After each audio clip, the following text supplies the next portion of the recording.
to stand up strong, face the truth about themselves, to understand what went wrong. I know we can find a way. I know we can find a way. I know we can find a way to stand up, stand up, stand up, and throughout the world today.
reuniting the races with truth instead of dividing them with lies. We're also rebuilding the family by rebuilding the man.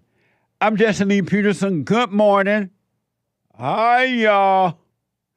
It's Thursday again, already, and it's amazing.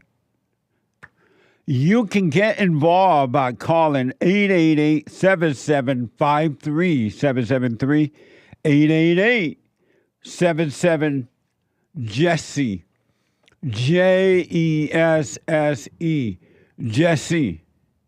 And my biblical question for this week is, do you want to be different? I find that most people don't want to be different. It's crazy, but it's true. Hasn't always been that way. Do you want to be different? Isn't that amazing?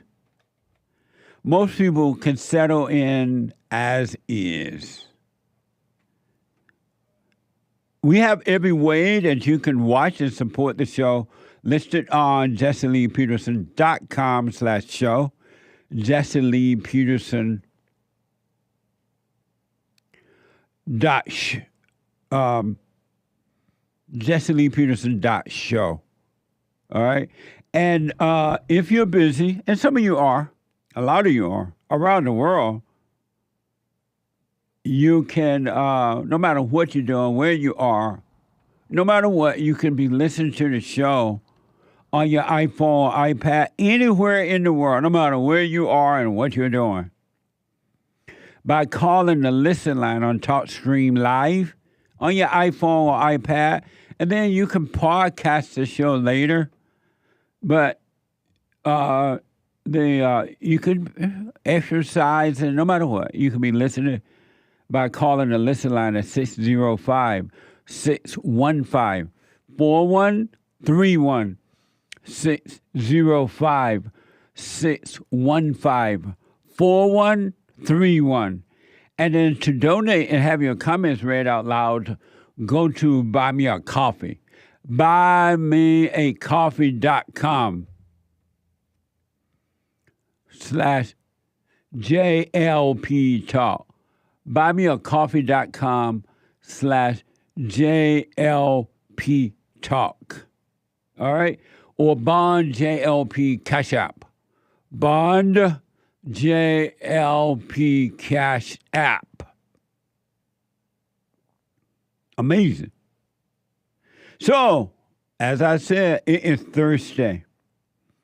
And though we deal with all issues every day, we have set aside Thursday, all 3 hours, to take all calls, but to especially the Bible Thumpers, so we can have a little bit more time with the Bible Thumpers.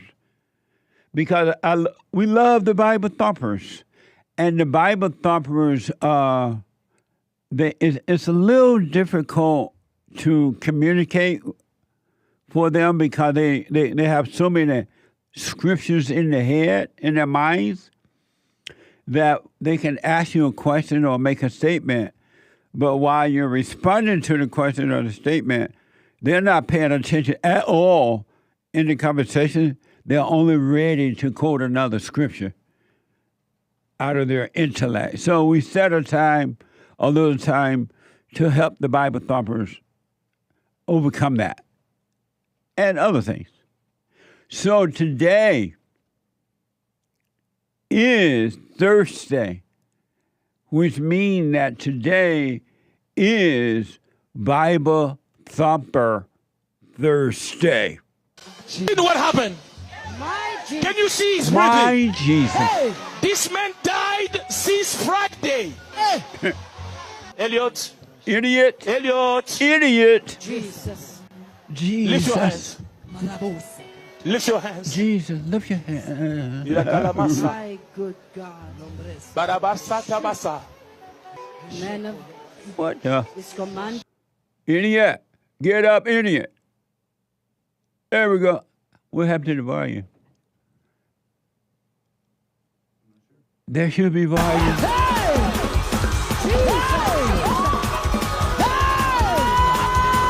Idiot is up. For angels are being released right now. Angels are being dispatched right now. Hamanda aka ata raka deda baka. I think in Christian circles we have a very difficult time recognizing emotion. Self-control is my ability to enter into those tears, my ability to embrace that emotion. What the? It's amazing how religion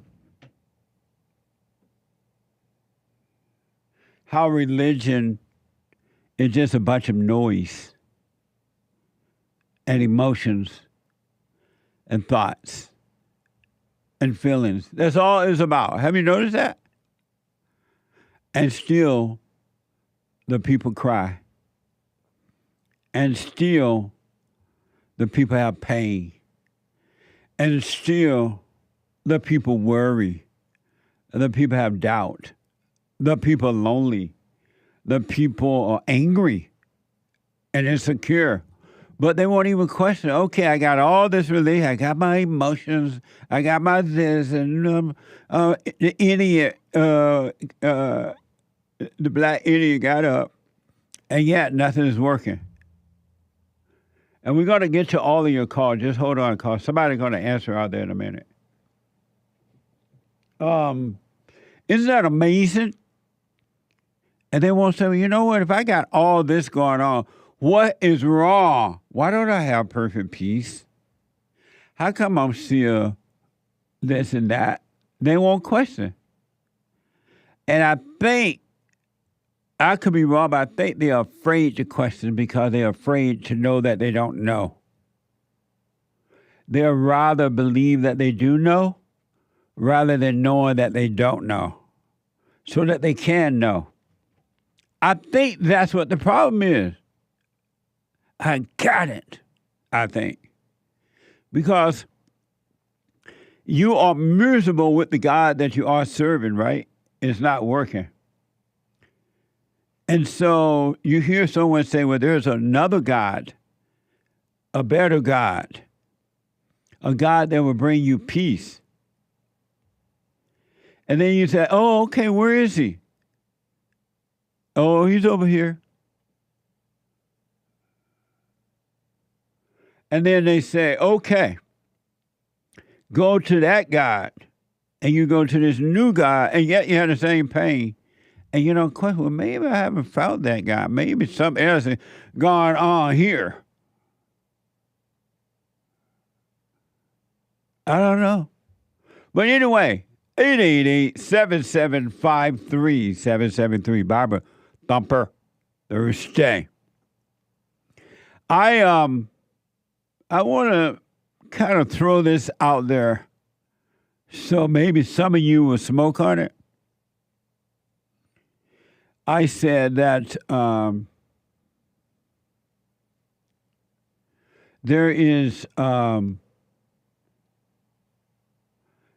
yesterday I mentioned there is not one reason to vote for Kamala Harris. Zero reason. There is not one reason to vote for her at all. And yet there are idiots who are considering voting for her. And they can't tell you why. Except, oh, she black, she female. Oh, we're trying to help her with her career. And that's why the people get the kind of government they deserve. You're getting the kind of government you deserve. I want you to think about this. Smoke on it. You voted in a government, the Democratic Party. You voted in a government that for the last 4 years have done nothing but make your life miserable. Just think about that. They have not done one thing but made your life difficult. Fear, crime, defunding the police, tearing down statues and monuments, letting the criminals out of jail, no bail bonds, so they can, no bail bonds so that when they do commit the crime, they don't have to even go to jail. They can hang out in the neighborhood and might not even ever have a trial. And they go in the front door and exit from the back door. You voted in a government that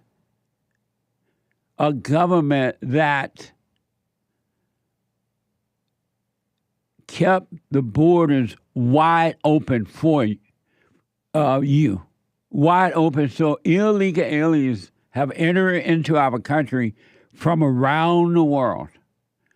And they don't know who these people are. They have no information about them at all.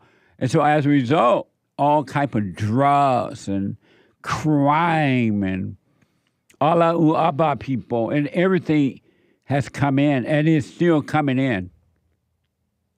You voted for these people who have, and as a result of everything, all kinds of people come from S-hole countries. You have prisoners coming in from different parts of the world. And the people you voted for, they're living behind gated fences. They have police protection. They have bodyguards and security that follows them around. They don't have to worry about it at all. But you suffer, and you voted in the people that cause you to suffer. Think about that. Just think about that. Our country, and then they keep reporting the number of people who are killing themselves from smoking or doing fentanyl, however you do it. I don't know if you smoke it or drink it or taste it. But people are dying daily. White women are being raped literally on the streets now, in front of everybody, no problem. You voted for these people. And in 4 years, they plainly said to you, we don't care about you. You idiot, you voted for us? Okay, keep voting for us. We don't care about you at all. We're going to send all the money over to Ukraine and everywhere but put money into America. They even tore part of the fence open that Donald Trump put there so more illegals can come in. They handicapped the Border Patrol people so that they could not stop the illegals from coming in. And then while coming in, we've showed you videos of the illegals thanking the Democratic Party for inviting them over. Come on in. They owe it to Joe Biden. They tell you that. And you voted in a government that once these people get here, they give them free everything. Free houses, free rent, free hotels, free food, free driver's license, free education. Now they're going to get their money to buy a house, $150,000. And you voted for them. And yet you're considering, knowing all the hell that this party has given you, you're voting for them again. Kamala Harris has been in there for 4 years now. You know, once this year's up, she has done nothing but everything I just told you. But she's been prancing around the country and have nothing to tell you that she has done to make your life better. She cannot say, thank you for voting for me. I did my best to make your life better. She can't even say that. And yet, you will consider voting for her again. Tell me you don't get the government you deserve. Your government is making your life miserable. And not that the government is there to protect you, strong military, fix the roads, enforce the laws. They have not done that for America at all. Zero. And you would consider voting for them again. What's wrong with your mind? Not only are you not thinking about your own life, you're not even thinking about what your government is doing to you. This government is not for us. And it shouldn't be. It's not we, the government, it's we, the people. Have you forgotten? And yet, you will vote for them. And they pretend not to understand. In California, for example, and other areas, New York and other places, every day, back-to-back crime is happening in that home invasions, home robberies. And a lot of times the people are home and still get robbed. And the police always show up after the robbers are gone. They never show up on time to arrest them. They show up after they leave. It's like they're like waiting around the corner, peeping around to see, did they leave yet? And there's not an outcry to bring back the police, bring back bail bonds, nothing. And the mayor and other people show up with a press conference. Oh, we understand. We meet with the people. We this, and they do nothing to make it better. And the people don't make it better. You get what you deserve in government. Really. I just, what happened to you? What happened to you? What happened to you? What happened to you? How can you vote in a party? And I'm not bragging about the Republican rhinos. They're the same. Donald Trump is different, but the rhinos are the same. But what happened to you? Oh, the food prices are so high. I can't afford to buy this and buy. We can't buy any bacon. Okay, then vote out the people that made the bacon go up. No, we're going to vote. She's a woman. She's for abortion. So we're going to vote for her anyway. What happened to you? Really, what happened to you? You don't use your mind for anything? You're not an individual anywhere at any time for any reason?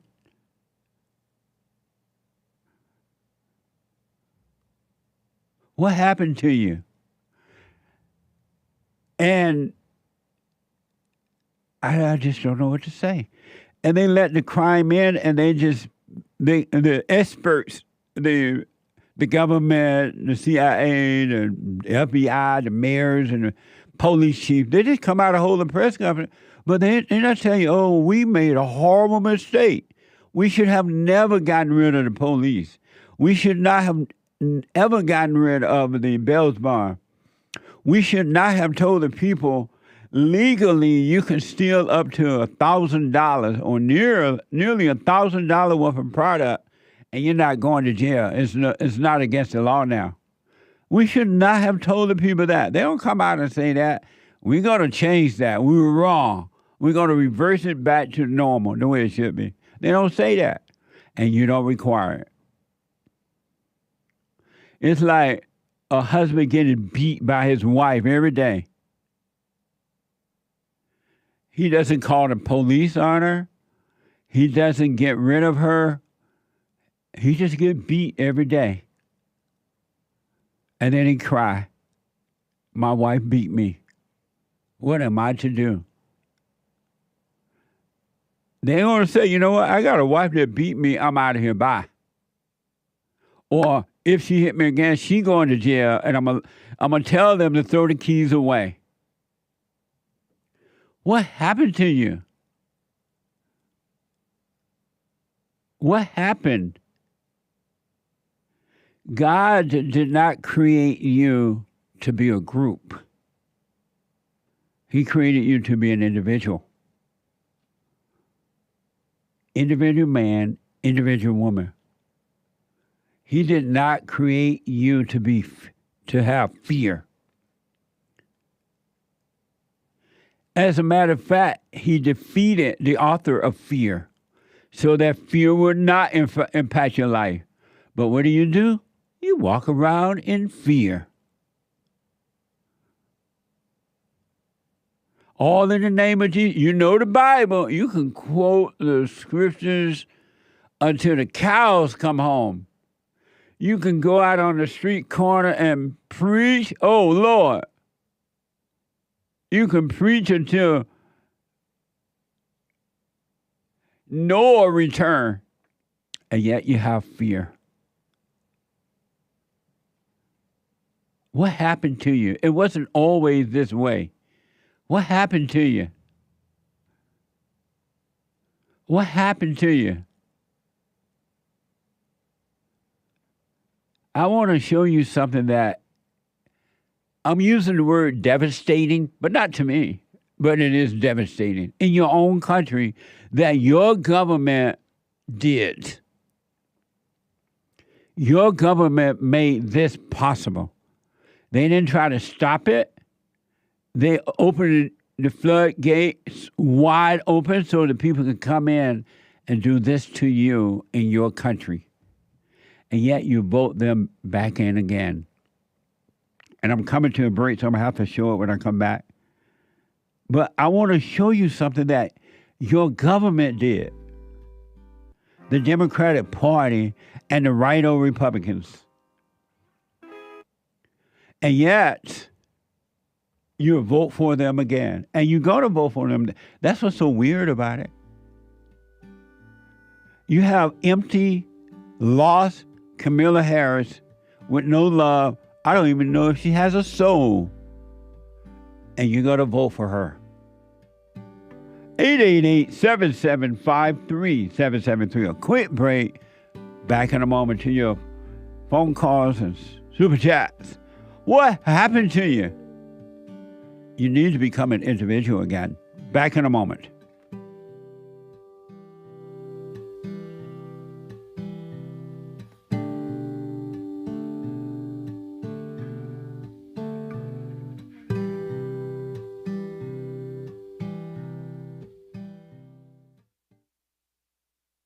Hey, listen, before I ask my question, I want to thank you so much. The silent prayer, you know, I'm 50 years old. At home, we have a 16-year-old, 14-year-old, and a 10-year-old. And I got to tell you, introducing the silent prayer to my family, instead of just sitting down and saying the same old prayer over and over again before we eat our meal, to just be silent, bringing all thoughts into captivity. Brother, that has been such a huge, huge blessing in our lives. I just want to encourage anyone to try that out. It's amazing to look around after we've done our silent prayer before we eat, to see the excitement in my kids' faces, like, oh yeah, Dad, I had a bunch today. Or the other one will be like, yeah, you know, I had a couple things that I've been thinking about. It really takes root, Jesse, and so I want to thank you so much, and ever since then, it's been absolutely amazing. So thank you so much. You're welcome, Tony. Stay with it, stay with it, stay with it. You're going to know God and His love. It's going to be amazing, man.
Okay. I'm back. And I want to go straight to this soundbite so that I can. So the opening subject today, and I'm saying this for my producer and others so they can headline it in the right way. What's wrong with you? What happened to you?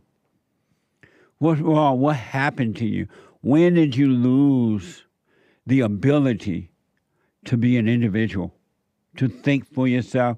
I saw this happen with the blacks back during the so-called civil rights movement, which was the worst thing that ever happened to the blacks other than abortion, is that once they start listening to the so-called civil rights leaders and then the government, they literally stopped thinking for themselves.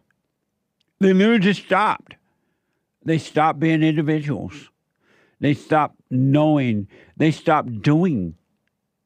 They stopped opening businesses. They stopped creating families. They just stopped doing for themselves. And the black leaders, Jesse Jackson, Martin Luther King, all those so-called black leaders told them how to think and what to do and who to vote for. And they said, we got to make sure the government give you some money so they can keep you on the plantation. And the blacks stopped thinking for themselves. They literally stopped. Really. And then to tell them that, they don't even want to hear that. No, that ain't true. That ain't what I heard, they say. Why do you have to hear that you need to think for yourself? Why don't you know you need to think for yourself? But they won't believe that they can be individuals. Now my country's like that. My country don't want to believe that they can be individuals. They could have a party that's been in control of the country for 4 years and prove to the folks in your face, we don't care about you. Thank you for voting for us. We're going to bring as much misery and hell upon you as we possibly can. And come election again, vote for us. And you say, okay, tell me why I should vote for you. Oh, I'm black, female, a Democrat, a liberal, or whatever they want. And you say, oh, okay, that's the reason. I'm going to give you abortions. I'm going to make sure you can kill the man's children in the womb. And you say, oh, okay. But the groceries are so high. That's fine. That's somebody else's fault. And you say, oh, okay. I don't remember seeing you. You did this to me. What happened? Why are you afraid to stand alone? Why are you afraid to think for yourself? Why? So I explain how bad things are, but I want to show you this. When I saw this morning, and I just saw it this morning, I couldn't believe it, but I couldn't believe it, but I couldn't believe it, but I couldn't believe it, but I could believe it because people are weak now. They don't think for themselves.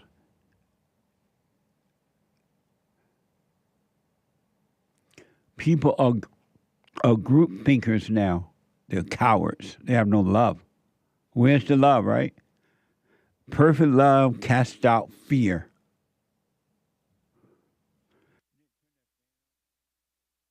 Perfect love casts out fear. But you have fear. Oh, but you know the Lord. It's Bible Thumper Thursday. You know Jesus.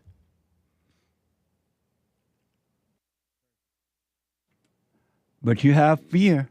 But you know Jesus. One day, during the revelation, everything will be fine. We waiting on Jesus to return, they say. He coming down in the cloud. He going to take us up. You're waiting for that. You're waiting for something that has already happened. The kingdom has already come. The Christ has already risen. But you're still waiting. I keep waiting for the world to change. I keep on waiting for the world to change. You keep waiting when you really can have life right now and abundantly, but you're waiting. But anyway, so the government left the borders wide open, and every country sent their junk to us. And now we, the people, have to deal with stuff that we never thought we would have to deal with.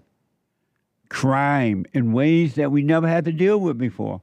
We used to hear it was third world crime. We would watch this on the news and we'd go, oh my God, remind me not to go over there. Well, what they're doing over there, they're doing it over here now.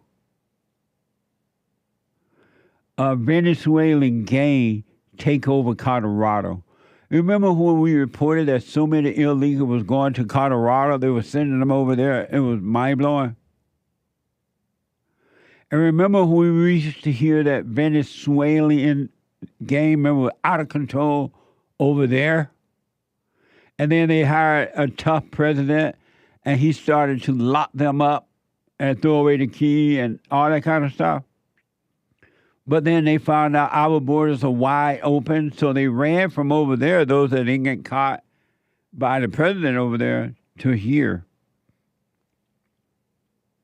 And now the same crimes, and even worse, that they were committing over there, they're now doing it here in our country because our Democratic government invited them to come on over.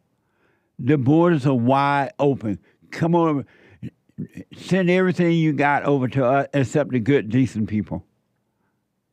I wanted to show you something. This is from Fox.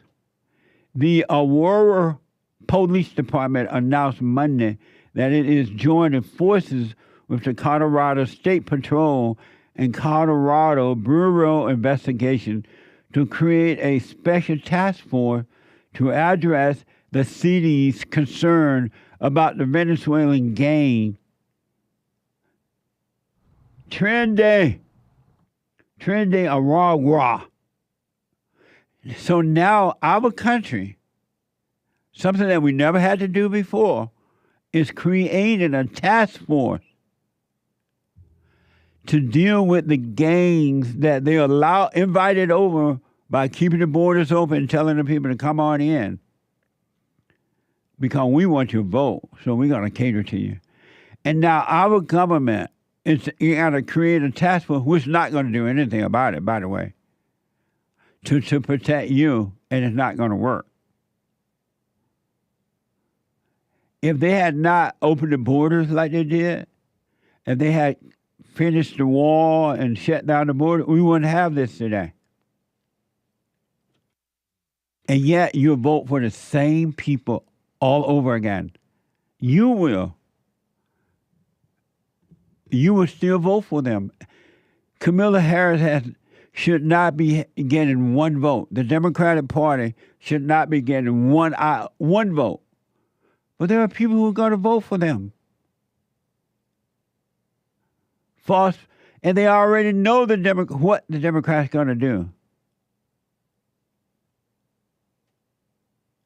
And yet they're going to vote for them again. No one should have to tell you not to vote for the Democratic Party. You've seen for the last 4 years what they have for you. They're about themselves. They don't care about you. They have said it in your face. We ain't going to build no wall. We're going to send this money over to Ukraine and other countries. We're not doing anything for you. You suffer. You live in fear. But yeah, you vote for us again and get more of this. And you say, okay, I don't like Donald Trump. I'm not going to vote for Donald Trump. I don't like, you just, I almost cuss. They told you not to like Donald Trump and you were saying yes. And Donald Trump have never done anything to you. One iota of a thing. But when he was in, he made your life a little easier. But the Democrats said, no, he's a bad guy. Don't vote for him. We don't like him. So you should, and you say, okay. While they're protected with security and you have none. I want you to watch what the Venezuelan, according to the report, what they were doing over there in Colorado, USA. This is from Fox. Here's the footage shows armed men at a door. This is in the USA, not over in Venezuela, wherever. Not Salvador, it's right here in America now. Watch this. Terrifying new video shows heavily armed men taking over an apartment complex near Denver, Colorado. That's right. Obviously, a number of residents are moving out of fear, and one city lawmaker says it's evidence of the growing threat of that Venezuelan street gang, Tren de Aragua. Tren de Aragua. They can be seen walking up a stairwell at an Aurora apartment complex carrying handguns and a rifle. Here you can see them gather around the door before going inside. This doorbell video was shared with Fox by a now former resident who says it was taken shortly before a shootout at the complex that left one person seriously injured and several vehicles riddled with bullets. Another clip shows what appears to be two men forcing a door open at that complex. Now, some residents like the Romeros say the fear of gang violence forced them to move.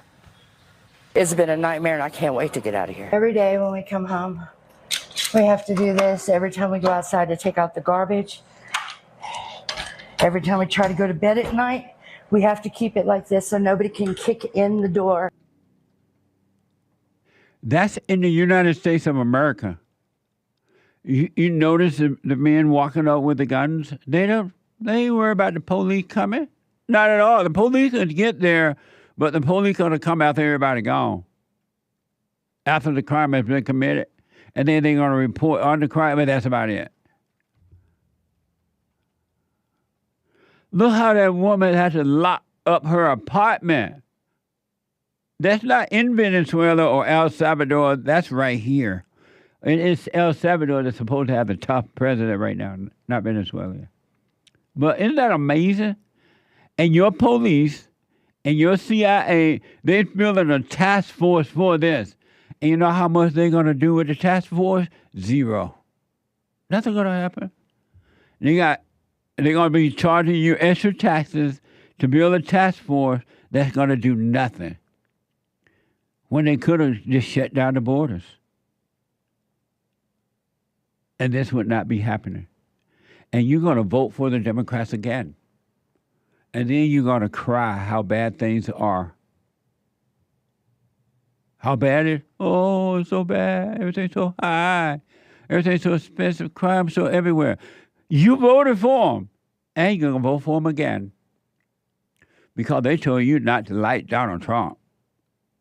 Donald Trump don't need you to like him. Donald Trump is saying, hey, I want to just make your life a little easier by bringing back police, by bringing back bail bond by shutting down the border. I don't need you to like me. What happened? Your government did this. This woman living in fear. She got a lock on every part of the door and then put a stick or something under the lock. And yet you vote for the Democrat. Kamala Harris, empty, no love, shallow. Kamala Harris walking around with nothing to offer. And you're going to vote for her. She promised you abortion. And you say, okay, I'll vote for you. Why these people walking up the stairs and can take your life just like that? You and the baby life that you're trying to take. And you vote for them again. You need somebody to tell you not to vote for them. What's wrong with you? Here's more talk about the situation. Watch this. We tried reaching out to the resources, but they told us since it wasn't actually a condemned building, we would have to wait until that was the issue, but we didn't want to wait for that. The Romeros say the trouble started when a large number of migrants began moving in. Aurora sits just east of the sanctuary city of Denver that welcomed over 42,000 migrants since 2022. Now, city officials like Aurora City Council member Danielle Jurinsky alleges the video is evidence of Tren de Aragua, a violent Venezuelan gang, and Colorado's GOP congressional candidate John Fabriacore also is raising the alarm. Watch. The situation's really starting to get bad. Sanctuary jurisdiction protects criminals and not U.S. citizens. And the real issue here is that there's a huge increase in violence in these areas in Aurora where these newly arrived foreign-born migrants, many of whom are Venezuelan, have started to grow. Amazing, huh? The Democratic Party, for 4 years, Donald Trump was trying to stop by building a wall, strong enforcement at the borders. They were better. A few people in it were coming in. The Democrats said, no, Donald Trump, you mean. We're going to leave the borders wide open. And they told the media what to say, and you said, okay. And you're going to vote for them again. And this is the citizens in Colorado have to move out of their living quarters on the run while the illegal aliens are being protected. And the illegal alien gang members are coming up the stairs. They're okay, smoking cigarettes, on the phone, heavily armed. And you're on the run.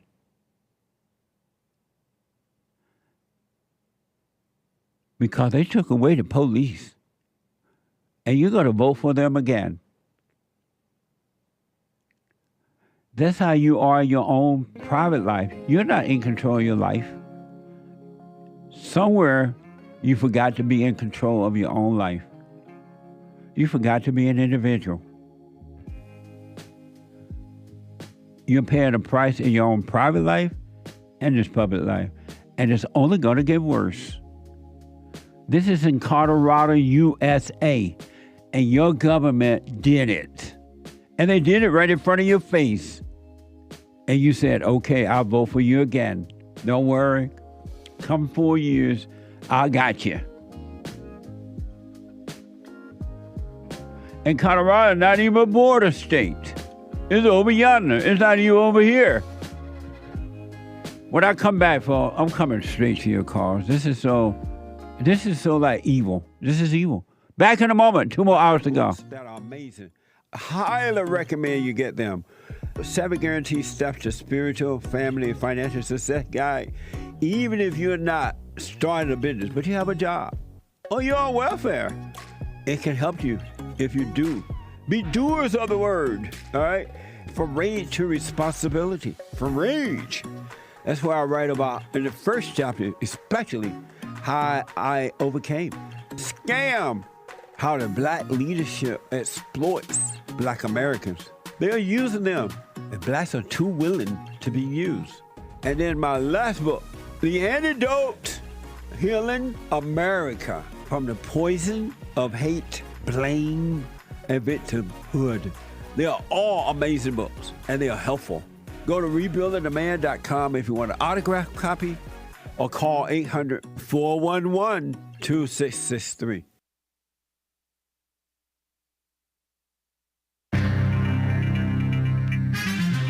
A whole lot of mess going on in the world. This is the end of hour 1 already of Bible Thumper Thursday, August 29th, AD 2024.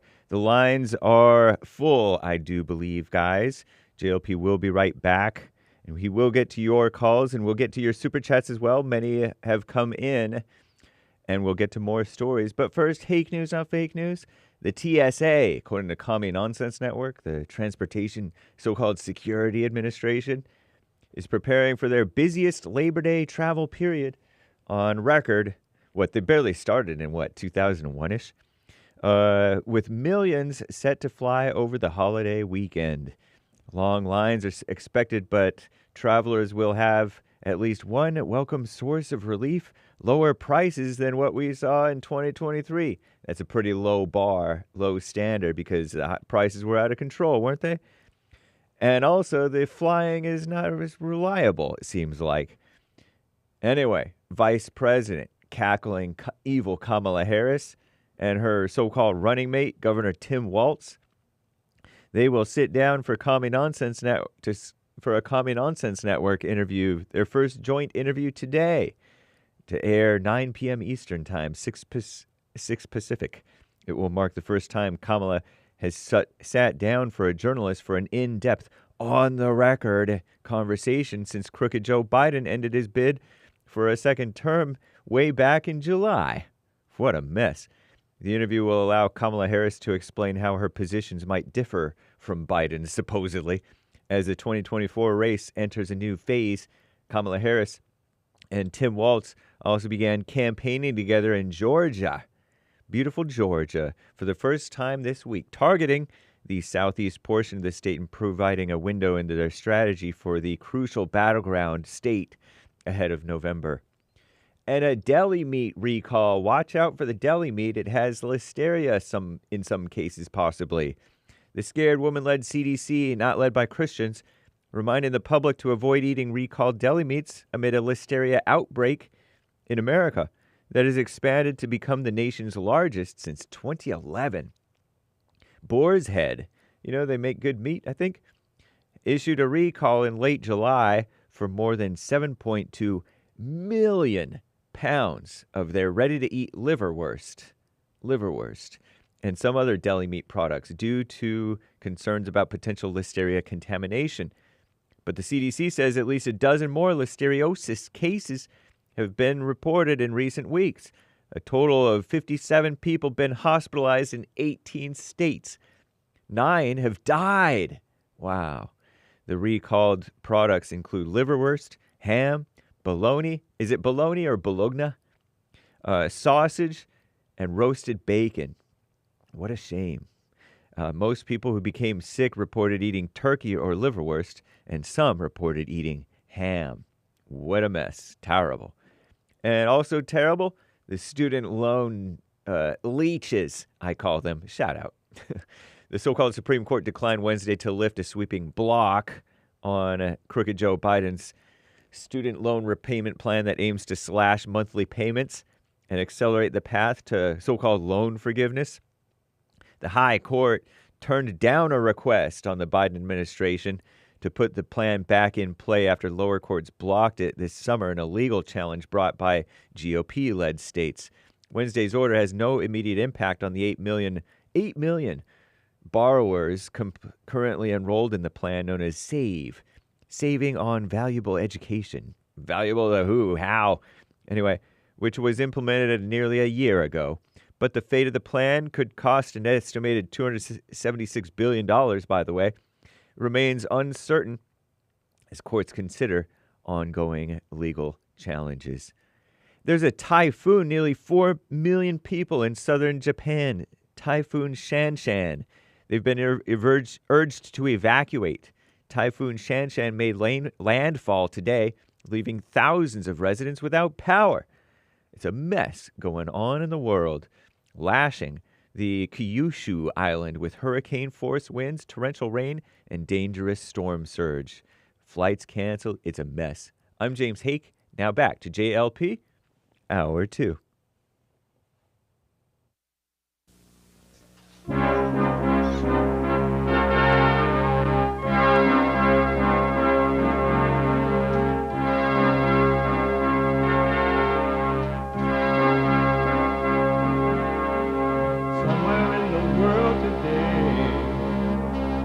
Got to stand up strong, face the truth about themselves, to understand what's been wrong. I know we can find a way.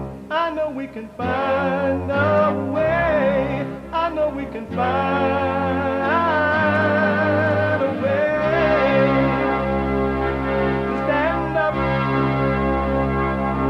stand up.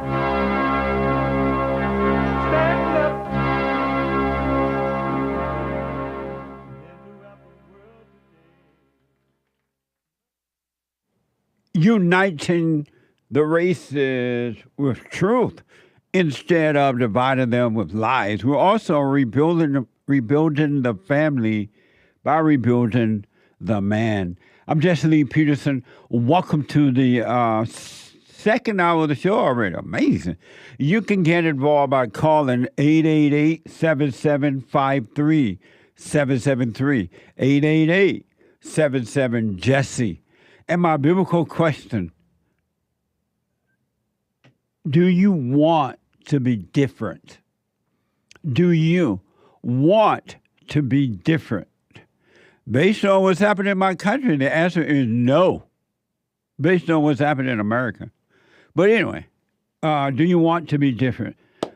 You can get involved if you're busy out and about and listen to the show. Wherever you are, you can podcast, but you could be listening live by calling the Talk Stream line at 605 on your iPhone or iPad. 605-615-4131. 605-615-4131. And to donate and have your comments read out loud, go to buymeacoffee.com/JLP Talk. buymeacoffee.com/JLP Talk. And Bond JLP Cash App. Bond JLP Cash App. And what else? It's Thursday. And every Thursday is Bible Thumper Thursday. All right, congregation, here's another Baptist preacher wants the Holy Ghost. Are you ready?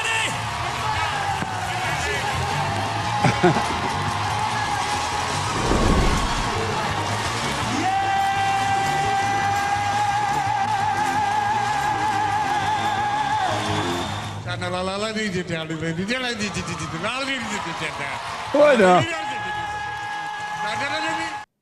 I got the Holy Ghost, just like the Bible says. I got the Holy Ghost. Da la la. What up? What a mess, huh?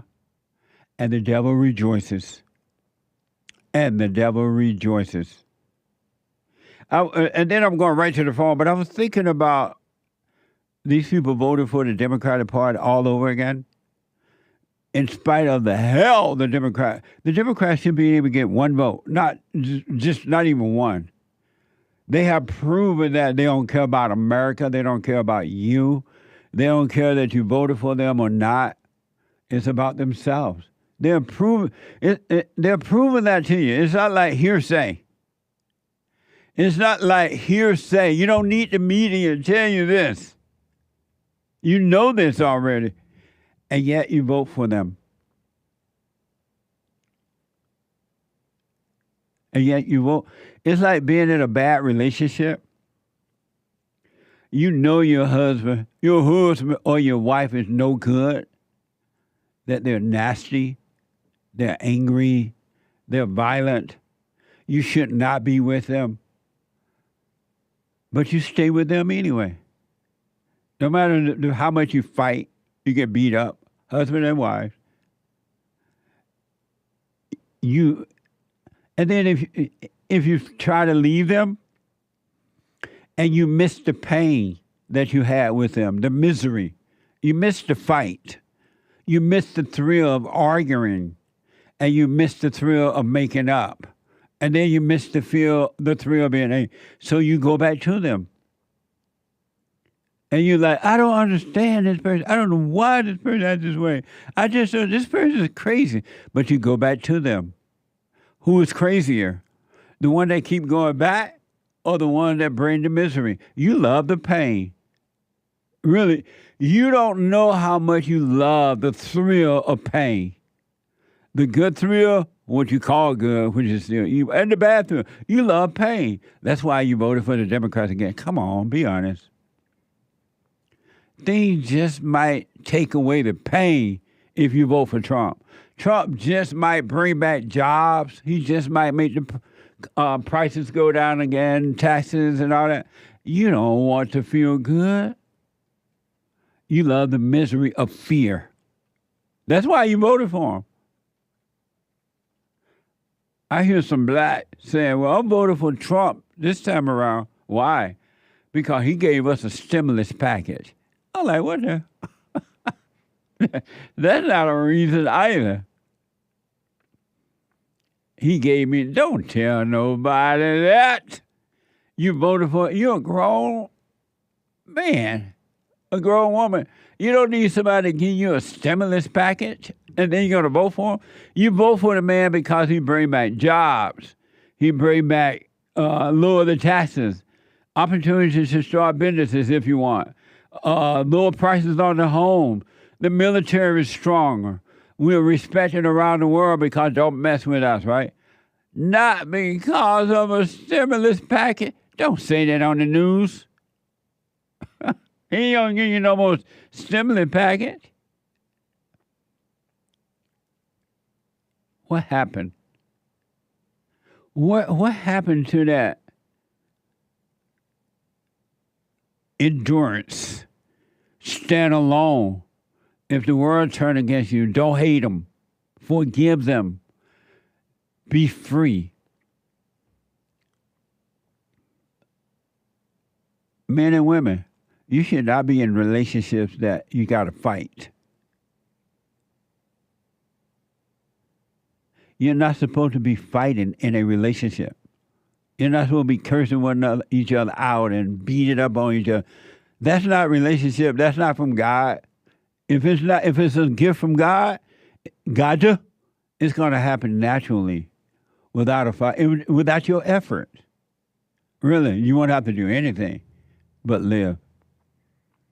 Likewise, you should not be suffering in your country this way. This is America. We have not always been this way. But anyway, let me go to the busy phone. Let me go to your friend and my friend and the whole world friend and North Carolina friend, Kaya. I have not heard from Kaya in a while. Kaya, I was just asking us and Joel and the guys about you. How are you? You have a problem? Hello? Hold on, Kyle. Don't hang up. We have a problem with your phone. What the? They're going to check it out, see what's going on. Let me go to Dolly in the meantime, our first-time call out of South Carolina. Dolly, welcome to the show. You're on the air. Hello? Oh, hold on, Dolly. They might be on our end. What the? 8887. What? Let's try Kaya again. Kaya. Hey, Kaya? No, Kaya. Don't hang up, Kaya. It's just on our end, I believe. Yeah, that's on our end. Hold on, Kaya. All right, everybody. Everybody on hold. I know you can hear me. We have to reset the lines. It's a strange thing. So just call back in a minute, okay? We got the full lines. We don't want to lose any of our callers here. So call us back in a few minutes here, okay, folks? We're going to reset the lines. Super chat. In the meantime, we'll do the super chats while they're fixing the phones. What? Nah. Super chat. This is so nice, huh? Yeah, I love it. Yeah. Greenwall gave a diamond, speaking of nice, gave a diamond like 2-3 days ago, and Hake missed it. How'd you miss it? D-Live stinks, in my opinion. D-Live, in some ways. Tom. I blame it on D-Live. The real Democrats are Kennedy's supporters. Amazing. You may be onto something. Yeah. Thank you. Over on buymeacoffee.com/JLP Talk, Mike Young. Hey, Jesse. This might sound crazy, but I believe that the civil rights movement is offspring of the Adam and Eve syndrome. My question is, do you think if the fall of Adam and Eve never happened, do you think the civil rights movement never would have existed? I don't even understand that question, Mike. Where you get that one from, buddy? I don't understand that one at all. Thank you, though. I appreciate it. Thank you, Mike Do you Young. understand that question? Yeah, and the answer is no. Of course not. Oh, okay. Had the fall never happened, they wouldn't have done the civil rights stuff. That was all fall. That's even further falling. Amazing. Thank you, Mike. I understand you, Mike Young.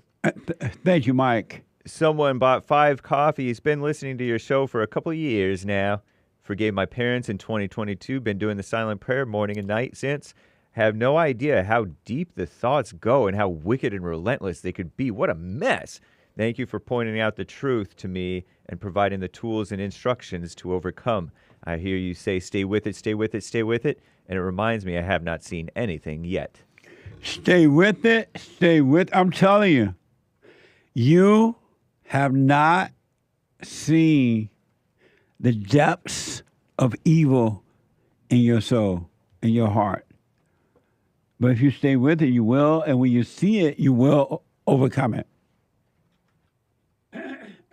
Amazing. Thank you. Soterios Coffee. After it happened again yesterday, I had to buy a coffee to apologize for James for the typos I've had in almost every message that made him look like he had trouble reading, laughing face with a sweat. Those were honest mistakes, and I'm truly sorry. Heart hands. Amazing. Thank you. Thanks, Soterios. Someone bought a coffee. Biblical question.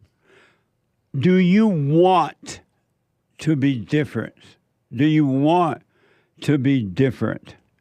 You gave us an assignment at the beginning of the year to want for nothing. Should I want to be different? That's not answering the question. Yeah, it's not an answer, but it's about the biblical question. Do you want to be different? He'll give his 2 cents in on Sunday.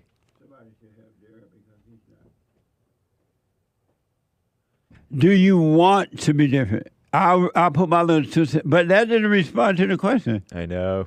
Well, but thank you. I'll put my 2 cents in on Sunday, even though you didn't respond to the biblical question. I appreciate it, though. Thank you. Thank you, someone with your coffee. Yeah. Over on Kick. Did you know JSC Lee Peterson streams on Kick? Kick! AP9889 says, JSC Lee Peterson, I want to thank you for teaching men to be men and for teaching men it's okay to be a man. Thank you, TY. Thank you. It's okay to be a man. Really. It's okay. Thank you. Indeed. Forgive your mama bought a coffee. What does it mean when doing the silent prayer that you want your glass to be empty? Meaning that don't hold on to anything. Don't hold on to any thoughts, whether good or bad. Don't hold on to wisdom. Don't hold on to anything. Just let it pass. Amazing. Good question. Anatoly. I'm maybe butchering that name. I don't know how to pronounce that name. Anatoly? Anatoly. Somebody help me out. Bought 3 coffees. Dear Jesse, I'm a listener for over 8 months. Nice. And the reason I know this is because thanks to you, I forgave my mother and father. But the issue with my mother, mostly, was with my mother mostly. And my life changed to amazing. Thank you for raising my awareness. I'm doing the silent prayer ever since, every morning, every night. Thank you for everything you do. Love you, Jesse. Thank you. Stay with it. Stay with it. Stay with it. Really. The one thing that is so interesting to me, there are so many things, is that human beings did not know that they need to forgive their mothers. Satan had deceived them to think that they only needed to forgive their fathers, and it wasn't working that way. Isn't that amazing? You got to forgive Mama too. Mama is, and it's not her, but the spirit in her. That's the problem. So right on. Stay with it, stay with it, stay with it. Amazing. Scotty Ben, 1000. Shout out to Bond. Thank y'all for everything for Bible Thumper Thursday. We roller skating for Jesus. That's right. Joel Friday, TV, he black. Thank you, and thanks for your support. Amazing. P.S. Our eyes don't get red from roller skating, though. Maybe we're not doing it right. Hashtag roller skating for Jesus. Well, Joel says that his eyes get red because he's up so late. And he get up early in the morning to be at work for the show, right? So that's why his eyes are red, because he needs to go to bed earlier. But when he's skating, he ends up staying out until nearly midnight, I guess. And that's why the eyes are red. That happens to my eyes, too, when I don't get enough sleep. My eyes get red. Yeah. Bloodshot. Yeah, that normally happens. Music Man bought a coffee. Jesse, could we get a quick update on the new building? I'm not a person with a lot of money. I did give a few hundred back 2020-ish. Watch you regularly. Haven't heard you say anything about it some time. Know a lot of people donated. What's the current status? I'll try to check in with you more. Thank you. Thank you, and thanks for your support. We just put the money away and let it draw interest until the opportunity to come where we can get the building. Everything kind of went on hold after the Chinese virus and everything higher. It is too costly to buy a building right now. It's out of control. So we just put the money away, and I'll keep you updated as we move forward. Thank you. Derek bought a coffee. The very people who've been in power for 12 of the last 16 years want to tell you the guy who gave you the best 4 years is the problem. That's such a good point. I want you to know how you think. The Democrats have clearly proven to you, Democrats and Republicans, we don't care about you. We're going to leave your country wide open. We're going to let drugs and crime come in. We're going to defund the police. We're going to do everything. And we don't care about you. And you still turn around and vote for them again. And they're going to tell you, Donald Trump is the bad guy. Donald Trump is the bad guy, not us. You don't know what we're not going to do. Donald Trump is the bad. And you say, okay. Think about that. You say, okay. How, with all the misery, but that's how you are in your private life too. You have misery. And you make sure you stay in misery. They can tell you Donald Trump is the bad guy. When they prove it to you, out here in California, there are like some neighborhoods where crimes are committed up and down that one block. And some houses, they're breaking into it for 2 and 3 times over again, right? And the police show up after the criminals are gone. They never be there to catch the criminal. No matter if they have cameras and alarm going off, the police is peeping around the corner, I guess. And yet you vote for the Democrats again. Anyway, thank you. C.O. Cagwin, what is self-esteem and is it a good thing, he asks. On Twitch, JLP Talk on Twitch. No such thing as self-esteem. What the? Amazing. Thank you. Famous Amos bought a coffee. Biblical question. Do you want to be different? No. Parentheses, Alpha Jerky. I'm happy with the way God made me. Peace and love. Amazing. Thank you. Appreciate it. Alan Ballmer bought 5 coffees. So what? Alan Ballmer bought 5 coffees. Bill was on fire yesterday. Bill Lockwood, fire emoji. Bill Lockwood, always on fire. Reminded me of a quote from Ben Franklin. Quote, those who sacrifice their freedom for security deserve neither. Fire, fire emojis. Happy Men's History Month. It's just amazing to me how human beings, and I understand why though. That was so weird. But human beings will vote for their own destruction. You're literally voting for your own destruction. It's like being in a marriage and it's not working, but you stay there for your own destruction. and you lie to yourself and say, oh, I just love him. I love her. You don't see how crazy you are. It's you and not them. Yes, they have their problem, and you. You're responsible for you. Thank you. Eric, now a member, a monthly supporter over on buymeacoffee.com/JLP Talk. Jesse, I found you watching other pastors preach about 2 weeks ago, traveling for my job. Listened to video after video since. One, I absolutely love your straightforwardness. Say it as it is. I greatly appreciate your voice of honesty. Two, why is it so hard to get people to answer such easy, direct questions? LOL, it's amazing the stupidity of our society these days. Three, the fake money preachers shrug. I don't know what to say there. God bless you and your staff and your work. Forever new listener, Tailgate, Trucker Handle, Ohio. Thank you very much. I appreciate it. Thank you.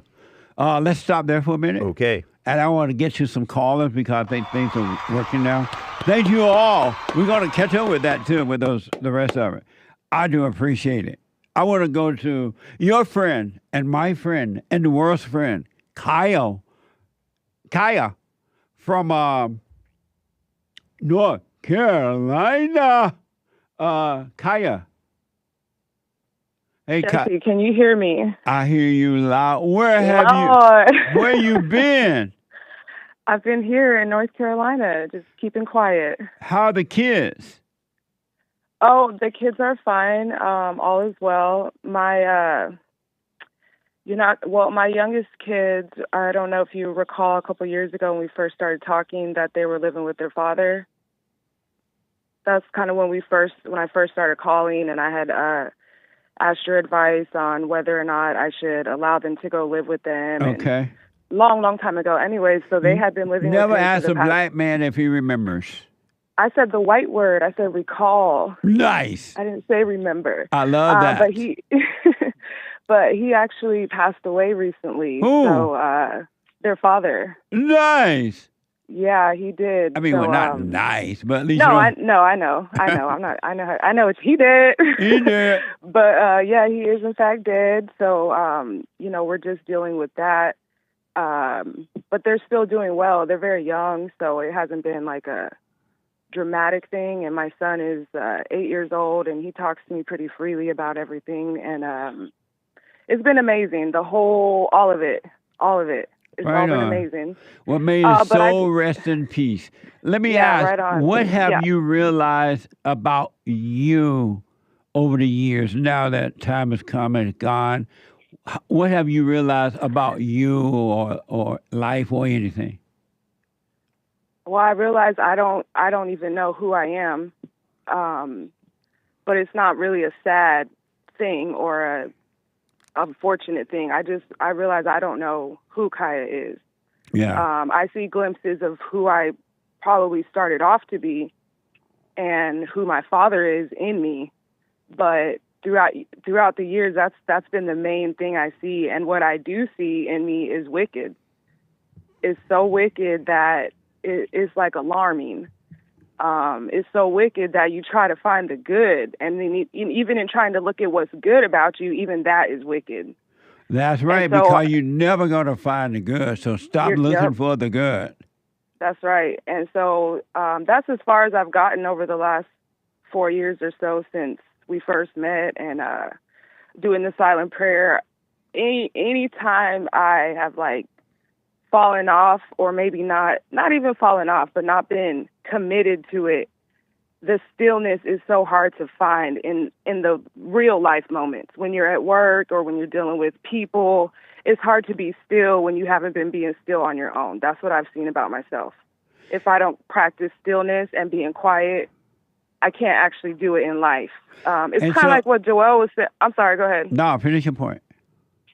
Joel was saying the other day on one of his shows, I caught a couple minutes, and he kind of said something about it's easy to believe you're overcoming and you're this and you're that when you're not really in situations where life is happening. It's easy to be still if you don't go around people or if you don't, if nothing's going on. But then when the things actually go on, that's the test that I've been seeing in myself is am I actually being still, or am I going unconscious and now going with the flow of people and their spirits and everything that's going on?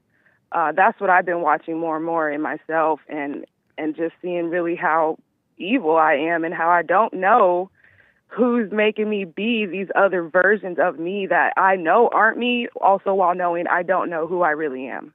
And so Joel Fry, the TV folks, she's referring to Joel. He's here Monday through Friday at 11 a.m. Pacific time. He black. So check out Joel Fry, the TV. So are you saying that there are times when you don't be still? You don't do the prayer, the silent prayer? No, it's not that I don't do it, but there's times that I'm not doing it. It's like a abbreviated version. What do you mean by that? Like, okay, when I first wake up in the morning, there may be 5 minutes where I haven't fully woken up and I'm watching thoughts, but I'm not really allowing myself to go into the prayer and just stay there. It's like it's rushed. Oh. Right? That's what I'm saying. I've never stopped doing it since I started. I've never stopped doing it. But I see that there are times when doing the silent prayer, I will allow the thoughts to be too much or don't want to watch them anymore. So instead of continuing to watch them, I'll just stop.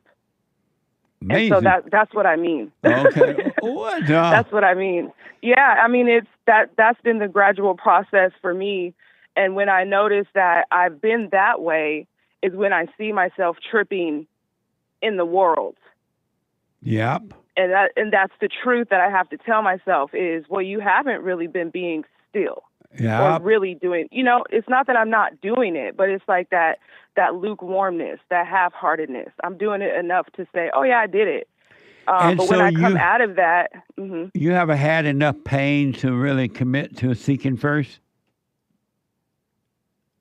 You need more pain? I don't know. I only just now am realizing what it means to love your hell. Like, I thought I knew what it meant before. Yeah. But especially after, the passing of my ex-husband and everything, and how those thoughts were such a whirlwind that I was almost willing to participate in the thought instead of watching them. Yeah. And just other situations in life, whether it's work or my personal life or whatever, when I really look at what I allowed the thoughts to do, that's when I start to see like, oh, there is something in me. It's dying, but there's something in me that does still identify with the pain of these thoughts. Amazing. Well, so listen, have I had enough of it? Yes, but, I haven't been able to just drop it. No.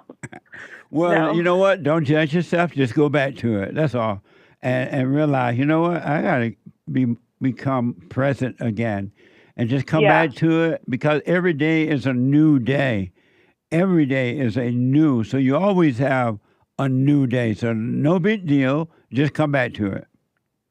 Yeah, that's true, because I notice when I have judged myself about anything, it's all a setup. Yeah, absolutely. Whether it's good job, bad job, whatever, shoulda, coulda, woulda, it's just a setup anyways.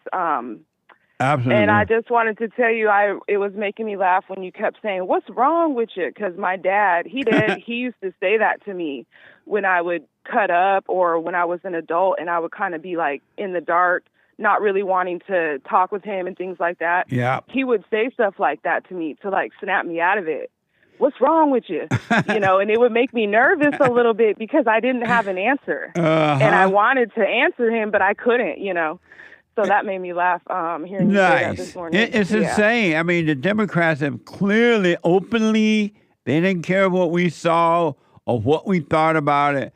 In the last 8 years, they have deliberately made the lives of American citizens, whether Democrat, Republican, rich or poor, white or black, they have made your life miserable, put you at risk. Mm-hmm. And yet, it's time to be voted again, and they're, we're going to do this for you. We did this, things are low.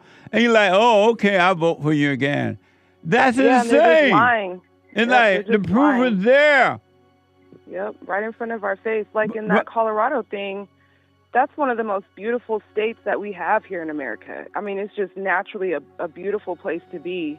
And to see all of that stuff going on somewhere like that, it's really mind-blowing. But, yeah, that's what the people asked for. Absolutely.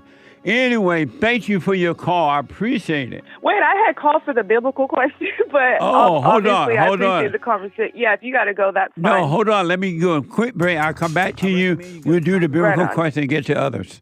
Back in a moment. I write about how the spirit of anger was taken away from me 29 years ago. I forgave my mother who tried to turn me away from my father, and I returned to my father, and through him, my father on earth, and through him, I was able to return to God.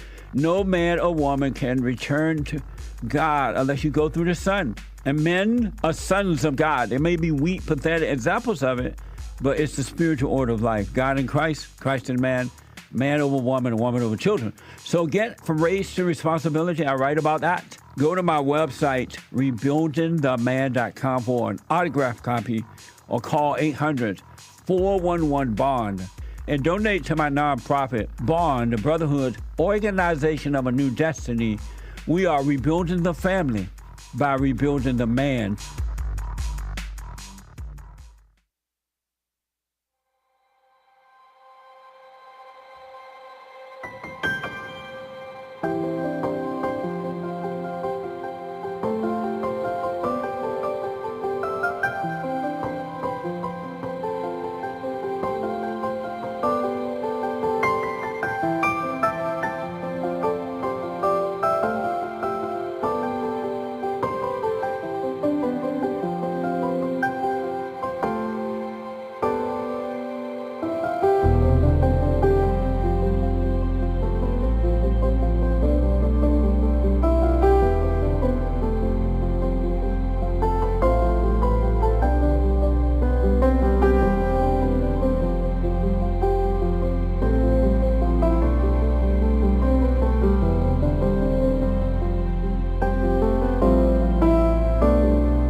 The Hake report is coming up.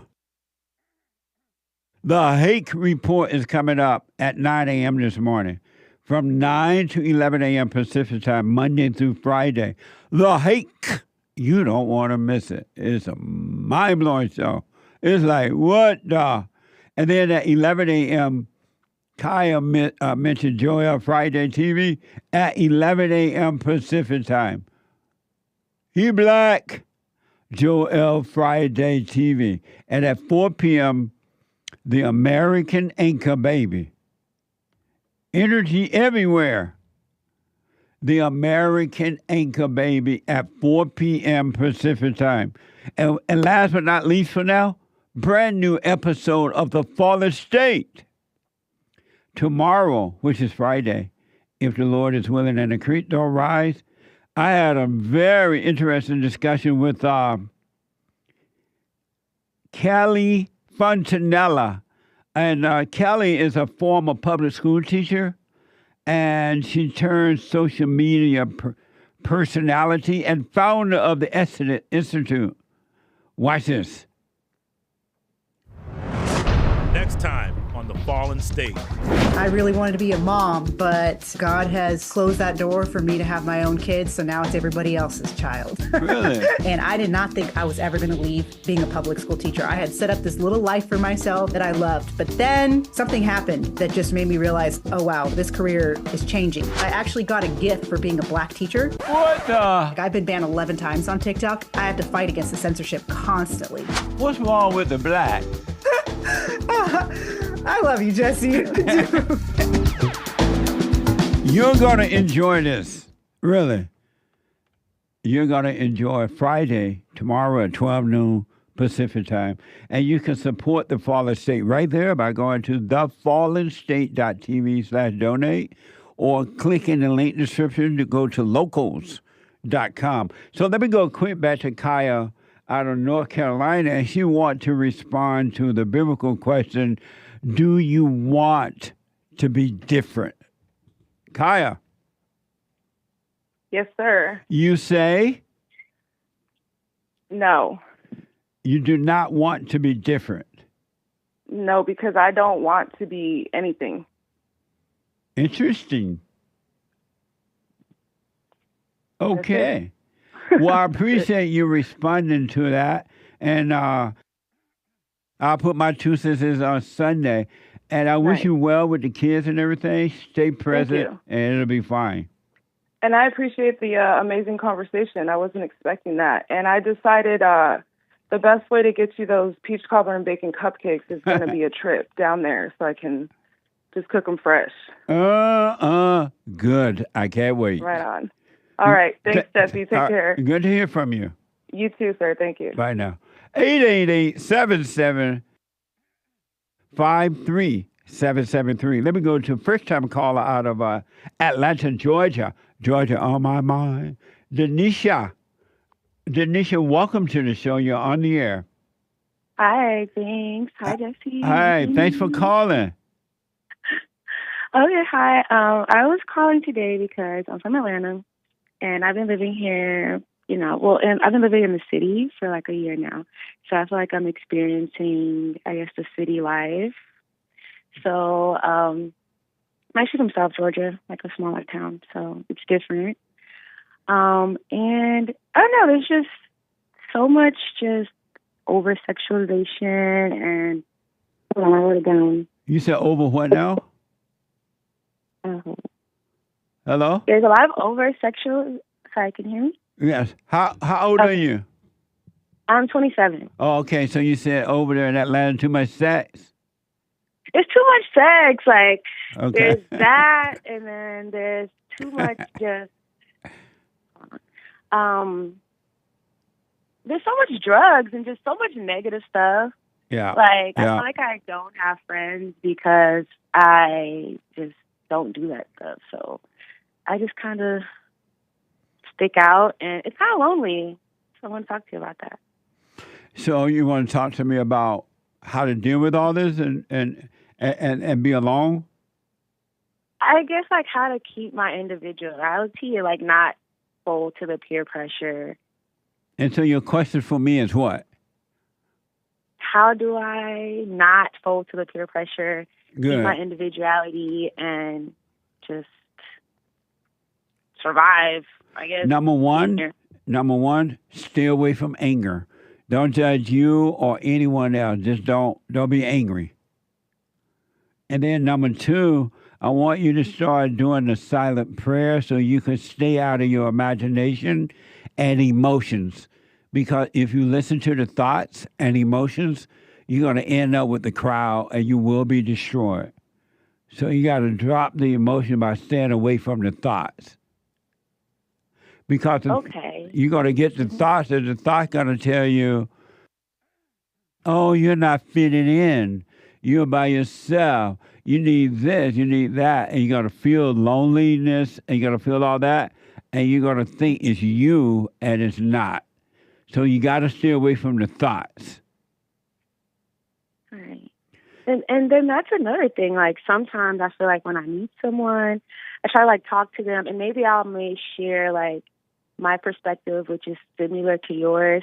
And I feel like they're like, oh, you're a coon, you're a conservative, you're voting for Trump. Like, they try to, like, kind of, like, insult me by, like, saying that stuff, and they just make me feel even more different. So I'm like, should I just be quiet? But yeah. I get, like, I'm okay, like, not sitting in and being alone. Like, I do it all the time, but sometimes it's like, dang, I would like similar friends with similar interests as mine.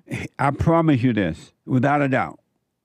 If you do the silent prayer and watch those thoughts, and never, but never, ever try to fit in with the world, period. Don't try to fit in with anyone, any group, or anything. But if you just watch those thoughts and live your life moment to moment, moment by moment, God will add unto you. You will find yourself having friends around you that are in the right way, and they can understand where you're coming from. You will understand them. It will happen, but do not look for that. Because if you look for friends or if you look for this, you're going to always end up with the wrong person and wrong situation. So don't look for it. And when you feel lonely, just know that that's just a thought. It's not you at all. It's impossible for the real you to be lonely. It's the fake you, which are evil spirits, that's making you feel like you're lonely. And when the people attack you because you're a quote-unquote conservative, don't take it personal. They cannot see. Do not get angry at them. There's never a reason to be angry. So don't get angry. And if you need to move on away from them, you move on and just live your life on a day-by-day, moment-by-moment basis, and you'll be fine. Okay, that's great advice. Thank you so much. Wait, about the loneliness, though. So you're saying loneliness is a thought, but I actually, like, physically, I am technically alone, right? Or I live alone. Yeah, physically you are alone, but the real you is never alone. It's the fake you that makes you think you're alone. You have thoughts about, I'm all by myself. I'm a conservative. I'm from a small town. I have no one to love and no one love me. And so you get those thoughts, and then you start feeling a feeling of loneliness. That's not you. Don't fall for that. Let that pass. Okay. So the real me has who? Like, who's the real me? Or like, when the fake you disappear, and it will, if you do what I'm telling you to do. If the fake you're not your thoughts, you're not your feelings, you're not your body. You're not the up and down emotions. You're none of those things. And when the real you disappear, and it will, when the fake you disappear, and it will, the real you will appear. Then you will know you. Because you already know you, but you just forgot. When you became angry, you forgot who you were, and you're only now familiar with the false you. But the real you will appear when the false you disappear. You're not your body, you're not your thoughts, you're not your feelings. okay. So isn't it like, sorry? So what? Isn't it kind of like, I guess you can relate to this journey, like once you kind of elevate your spirituality or become, more of yourself, the real you, that's kind of scary, right? Like becoming the real you. What's scary is the evil spirits that made a home in your mind and emotions. They are afraid of you discovering that you're not this fake person, and they have to leave you. They will be taken away from you, and they have the fear. That's what's scary, but it feels like you are scary. You're afraid of losing this false self, but it's not you. It's the evil spirits who are afraid that they have to go make a home in somebody else. Because evil spirits lives in human bodies. Human beings are possessed. That's why human beings are so evil. They're possessed by evil spirits and they don't know it.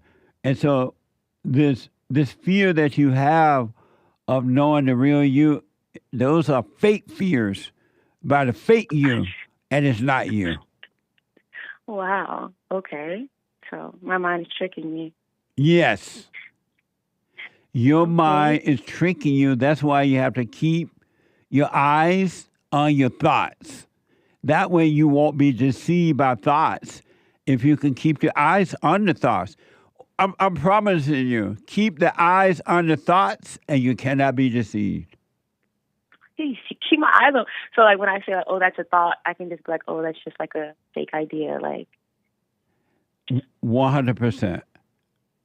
Okay. Don't call those fake things you at all. They're not you. You're not your fear. You're not the loneliness. You're not the suicidal thoughts. You're not the anger. You're not the whatever. You're not the drug addict. You're not the alcoholic. You're not the lesbian or the homosexuals or the drag queen or this or that. You're none of those things. So stop calling yourself lonely or anything. It's not you. Okay. Thank you so much. And I wish you well in Atlanta. What a mess. I wish you well as well. Thank you so much. I watch you all the time. I love your content. I think you're definitely different, and we need more people like you. So. Well, you are waking up to that, because the only reason you can see where I'm coming from, the Spirit of the Father is with you. And he knows that you'll open it up so he can come in. You'll welcome in the truth. So he is causing you to see the truth. And stay with that. If you stay with it. Did you forgive your mother? I have a lot of people to forgive. How about your mother? Nope, not her either. And why haven't you forgiven her? Honestly, Jesse, I'm not very confrontational. So sometimes I just like let things go. And I'm just like, oh, you know, I just let stuff go a lot instead of like just facing those hard things. So which is best for you? To face those difficult moments and grow in strength, or to be a coward by running away from those difficult moments? Would you rather live as a coward or someone who is overcoming being a coward? I'd rather be someone that's overcome. So then face your mother. Any adversity. But like, isn't that mean? I don't want to be mean. Like, I don't want to hurt her. My mom is very sensitive. I don't want to hurt her. Your mother is very what? Like, she's sensitive. But that's because she's so evil. She's sweet. She really, she's a sweet mom. That's she because, really and you know why she's sweet? Why? She's evil. And she's trying to hide by a phony facade of sweetness when she raised all the hell right behind sweetness. Oh gosh, no. That's why you're afraid of her. Like, it'd be coming out of the blue. Like, oh, like I just come out of the blue and tell her she's bad or wrong. Like, no, you come out when you see you need to forgive her. You come out and say, "I'm sorry for resenting you. I'm wrong for resenting you. I realize you couldn't help yourself." And God will forgive you, but you're not going to be free. How else will you enter into the kingdom of heaven right here on earth if you don't forgive? How will you have perfect peace if you don't forgive? Try and push it under the rug, like stand on it. Yeah, see how well that worked. But listen, you're only afraid of your mother because you resent her. Anyone who has fear, they have resentment. Anyone who has resentment has fear. They have no love. You got to face your mother shaking in your boots and have no expectation from her. And God will forgive you when you forgive her. I'm going to let you know how that goes. Are you going to do it? I would like to. But what's stopping you?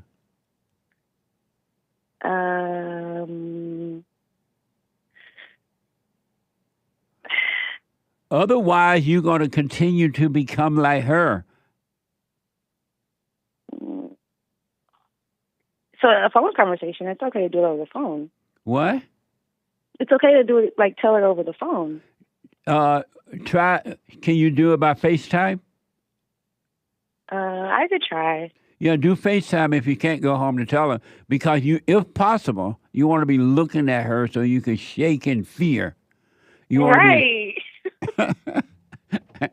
you want to be shaking and you want to have overwhelming fear. You want the fear to be so heavy you can hardly stand. And then the Father will save you. Because fear is evil and fear is of your father, the devil. And God is trying to save you from the fear. But you got to feel it so he can come in and save you from it. She's not a scary mom. Like, I'm not afraid to, like, talk to her. Well, then forgive her. I would be afraid to hurt her feelings. Like, feelings are evil. Why would you want to protect evil? Well, she doesn't know that. But you do. So I'm supposed to, like, give her a lesson? Like, after I tell her, like, oh, the way you feel, Mom, is like... No. You're supposed to forgive her and go live your life and leave her right in her hell. Oh, that is so mean. Like, is that not mean? How's that mean? That's what love is. When you can leave adults in their misery and don't judge them, don't be angry at them, you love them. You're showing them love. But when you try to bring someone out of their misery, you're showing them hate. You're saying that I hate you. You're playing God. Okay. And why don't you get your father to help you deal with your mother? My mom and dad aren't together, and that's a whole other story. My dad is another story. And long story short, what's that story? Long story short, I kind of am like not feeling him right now because I don't know. I like judge him a little bit, like based on his choices. I know I shouldn't, but that's why. And how will you ever love God as long as you judge your father? That's the problem. Like, it's definitely a problem. So why don't you talk to him and forgive him as well? Because I don't mind forgiving him. Like, he's not. I don't mind hurting his feelings because his feelings won't be hurt. His feelings won't get hurt, but like my mom's will. Right. I want you to know the feelings that you're trying to protect are evil. You're keeping your mother in hell trying to protect her feelings. Those are not her feelings. Those are the feelings of evil. And only reason she has those feelings because she has not overcome either. Yeah, maybe, yeah. So listen, I have to run, but forgive your mother. I want to encourage you to forgive your mother and your father. Otherwise, Atlanta will chew you up and spit you out. Okay, Jesse, I don't want that. So I'm going to call you back and I'll update you. All right, and do the silent prayer. I will. Thank you so much. All right. Okay, bye. Bye now. 888-7753-773. Let me go to the first-time caller out of Colorado, Hunter. Hunter, welcome to the show. You're on the air. Jesse, thank you so much. I've been following you for a little bit now. You've helped me overcome a lot, and you've been teaching me a lot. So thank you. You're welcome. You're welcome. Quick question. What's wrong with the Venezuelans? Out of control. What a mess. Out of control. We're out here. We're seeing it. They're door dashing. They're driving around. They're cleaning windows. But that's, I have no opinion of it either way. I'm letting them do their thing, as long as they don't do anything crazy. So what do you think about the crime that they're, according to the reports, that they're bringing into the city there? I'm catching my thought. I can only control what I can control. As long as they don't, trespass. But being mindful, it's very interesting. A lot of them, if you think about it, they're in that prime age. It's men in their probably 20s and 30s. I heard a podcast from the UK, and they said the boatloads. It's just interesting. What do you think about the fact that the American government deliberately have done this to the people, to the American people, and yet the people will continue to vote in the same government? What do you think about that? I think it's wild. I think it's crazy when you put it that way, that they've deliberately done that. And actually, my parents directly are kind of fallen for that trap, for that lie. And so before I mentioned it this morning, were you aware that the American government has done this to its own people? Were you aware of that? In a sense, I'm going to say yes, because it's easy to see. Because when probably months back, we hear about bus loads and buses coming out here, and we're literally seeing them physically, walking past them, interacting with them. My husband speaks Spanish, so he's able to communicate with them. Amazing. And so, hold on one moment. Yeah. Hold on for me. 888-77 Jesse. One more hour to go. Back in a moment. We have a counseling service. And I have to admit, thanks to God, it is the best counseling service on this side of heaven. I counsel with men and women, families, individuals around the world. Most people are unhappy, they're miserable, they have rough lives, they're depressed, suicidal, young and old, of all races. I understand, I know why, and I do understand it. Because exactly what's happening in me is happening with everybody outside of me, inside of them. And I've noticed that with those who really, really, really want to understand, they overcome it just like that, out of one counseling session. If you need counseling, you can go to rebuildingtheman.com or call 800-411-2663. 800-411-BOND. Best counseling service on this side of heaven.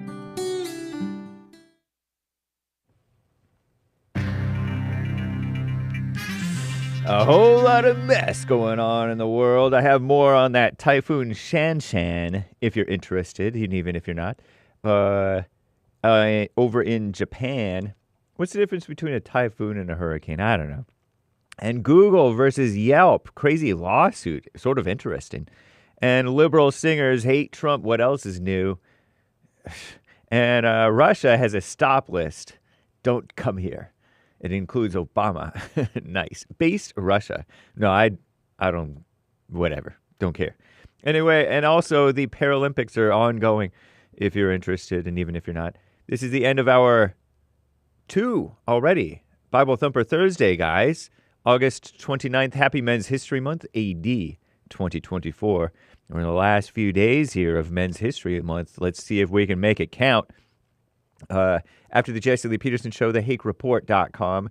Then Joel Friday TV. He's live on YouTube and Instagram, 11 a.m. till 12. That is until even after 12 sometimes. That's over on Pacific time, of course. And then American Anchor Baby, 4 p.m. Very nice. Commie Nonsense Network, CNN, reporting on this typhoon over there.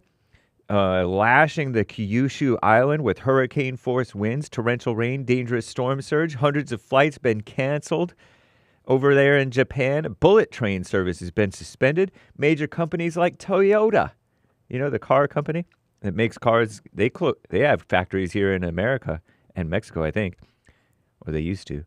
Rainfall has reached over 20 inches in many areas, and totals could be as high as 40 inches across some isolated and hilly regions. Forecast shows Shanshan, that's the typhoon's name. Is that a woman's name? It better be a woman's name, or else Japan is lame like America. Is expected to turn east and move through Kyushu, weakening to a tropical storm by day's end. What a mess. Yelp has sued Google. Are they both evil? Evil versus evil? On Wednesday, alleging that Google used their monopoly to dominate local search and advertising markets. Yelp has long raised grievances with Google's search dominance, saying that in this complaint, there's a lawsuit complaint, that Google has stymied Yelp's reach. Ever since Yelp rejected the tech giant Google's offer to buy Yelp, the platform. Whoa. Wednesday's Yelp lawsuit was one of the first steps taken since U.S. District Judge Amit Mehta, nice American name, M-E-H-T-A, called Google a monopolist in a ruling earlier this month that concluded Google violated antitrust law. Yelp is seeking monetary damages and an injunction prohibiting Google from continuing to engage in the supposed anti-competitive practices. They didn't say supposed. I put that in there because I don't know. Google said in a statement that they plan to appeal the decision. What a mess. I guess the decision by that judge.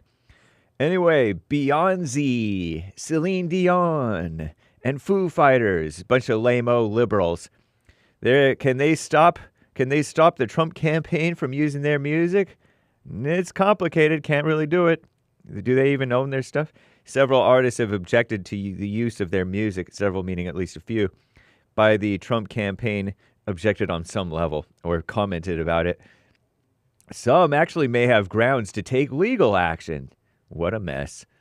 What a terrible mess. 92 American citizens were recently added to Russia's stop list, according to CNN, a move that bans them from entering Russian territory. Based. The list includes so-called journalists from the slimy rhino outlet, the Wall Street Journal, the failing New York Slimes, and the Washington Compost, among others. Last year, Moscow banned 500 Americans. Wow. including the worst president in the history of America, Barack Hussein Obama, also late-night television host Stephen Colbert, and several U.S. senators, or at least a few. You may have heard about that back then when that happened. And Tony Estanguet, president of Paris 2024 Organizing Committee, was hailing the Paralympic Games as an opportunity to change societal perceptions of so-called disabled people. Isn't that sweet? I'm James Haig. Now back to the Jesse Lee Peterson Show, Hour 3.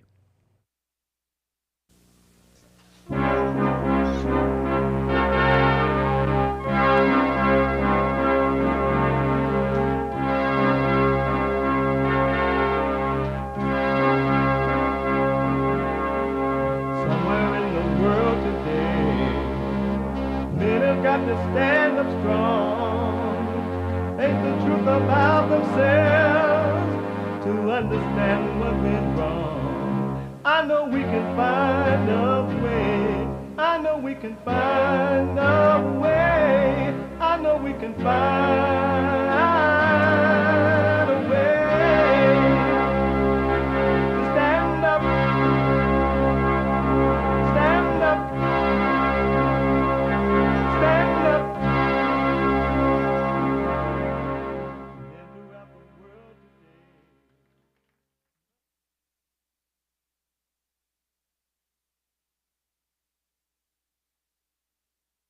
Uniting the races with truth instead of dividing them with lies. We're also rebuilding the family by rebuilding the man. I'm Jesse Lee Peterson. Welcome to the third hour of the show today. You can get involved by calling 888-7753-773, 888-77-JESSE. And my biblical question, do you want to be different? Do you want to be different? Do ya? You can listen to the show if you're busy. You can podcast, but you can listen to it while you're doing whatever it is you're doing by calling the listen line on TalkStream Live at 605-615-4131. I'll leave some Mexican candy. Sorry. 605-615-4131. And if you to donate and have your comments read out loud, go to Buy Me a Coffee. BuyMeACoffee.com/JLP Talk. BuyMeACoffee.com/JLP Talk. A Bond JLP Cash App. Bond JLP Cash App. It's Thursday, last hour of the show. Every Thursday is Bible Thumper Thursday. The sign outside the New Era Baptist Church in Birmingham reads, "A black vote for Trump is mental illness." I am the daughter of two pastors. You will emerge from that as an atheist. President Joe Biden is only the second Catholic president. The Pope is like, if you don't... They call him the Holy Father. Ain't nothing holy about the Pope. God, why George God? Why Holy George Macro. God? You preach for us and then tell us what it is you mean. I can't believe you people follow a man. Amazing. 888-7753-773. Talking about the Venezuelan gang member crime over there in Colorado and the fact that Democrats deliberately brought in all this mess upon the American people, and yet the American people will vote them back in again. You deserve the type of government you got. Think about that. And they're voted in because of a color, or because it's a female, or because you're a Democrat, or because they're going to give you abortion. They allow you to have abortion. Isn't that amazing? And you're going to catch pure hell. You think these last 4 years have been bad? Just wait. Let me go quickly back to a first-time caller, Hunter, out of Colorado. Hunter, do you see that the American government brought this upon the people? Yeah. And what do you think about the fact that the people are going to vote back in the same government that has done this? The bummer. And it's, yeah, I think that's a bummer. And it almost feels like we've been fooled. Not that I vote for it, but it just seems like our Democratic governor, it's been in there for a while, so I can see it. And like you explained just a second ago, you laid it all out. And it's so true. I see it. And so the people deserve what the government they vote in, right? They deserve what they get. Yeah. Yep. It's amazing. Amazing. So, well, go ahead. What should I do? Should we leave, or should we just make sure that I guess stick to with the voting? I guess, huh? Well, the one thing I know about life running, and I'm not telling you what to do. That's between you and your husband. You say you're married to a Mexican, right? I am married to a Mexican. What does he? What does he? And you're white.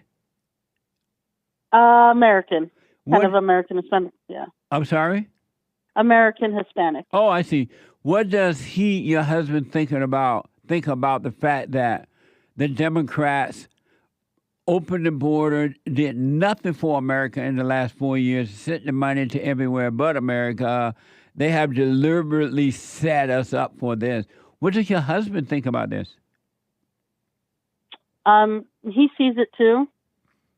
And his perspective, because he's first generation, right? So, but he considered himself American though too in that aspect, and he wants, he's with the Great White Hope, and he wants his own land. So, he sees through it, even though he grew up kind of socialized, with the Mexican culture and everything, first generation that here in America, right? But yeah, he sees through it, and I think the more mature we get, the older we get, we it was hard to see it when we were younger. I guess I'll speak for myself, but yeah. Yeah, absolutely. Do you realize that if the Democrats get back in, that what we see happening now would double and even get a little worse? I mean, it'll be double what we have right now in the country. It's only going to get worse? Yes. What do you feel about? How do you feel about that? Oh, it almost feels like a twofold. Like I see it, and another thing is to do what we can to vote on the right side. But then I have something in, like there's a split second of like, this is so big and beyond. Like, does the vote even count? Like, this is crazy. But no, I think I see it, and having to stop that and doing what we can. And I guess it's true what they say, that the voting and everything, we can't vote them back in. Yeah, you got the people keep voting in.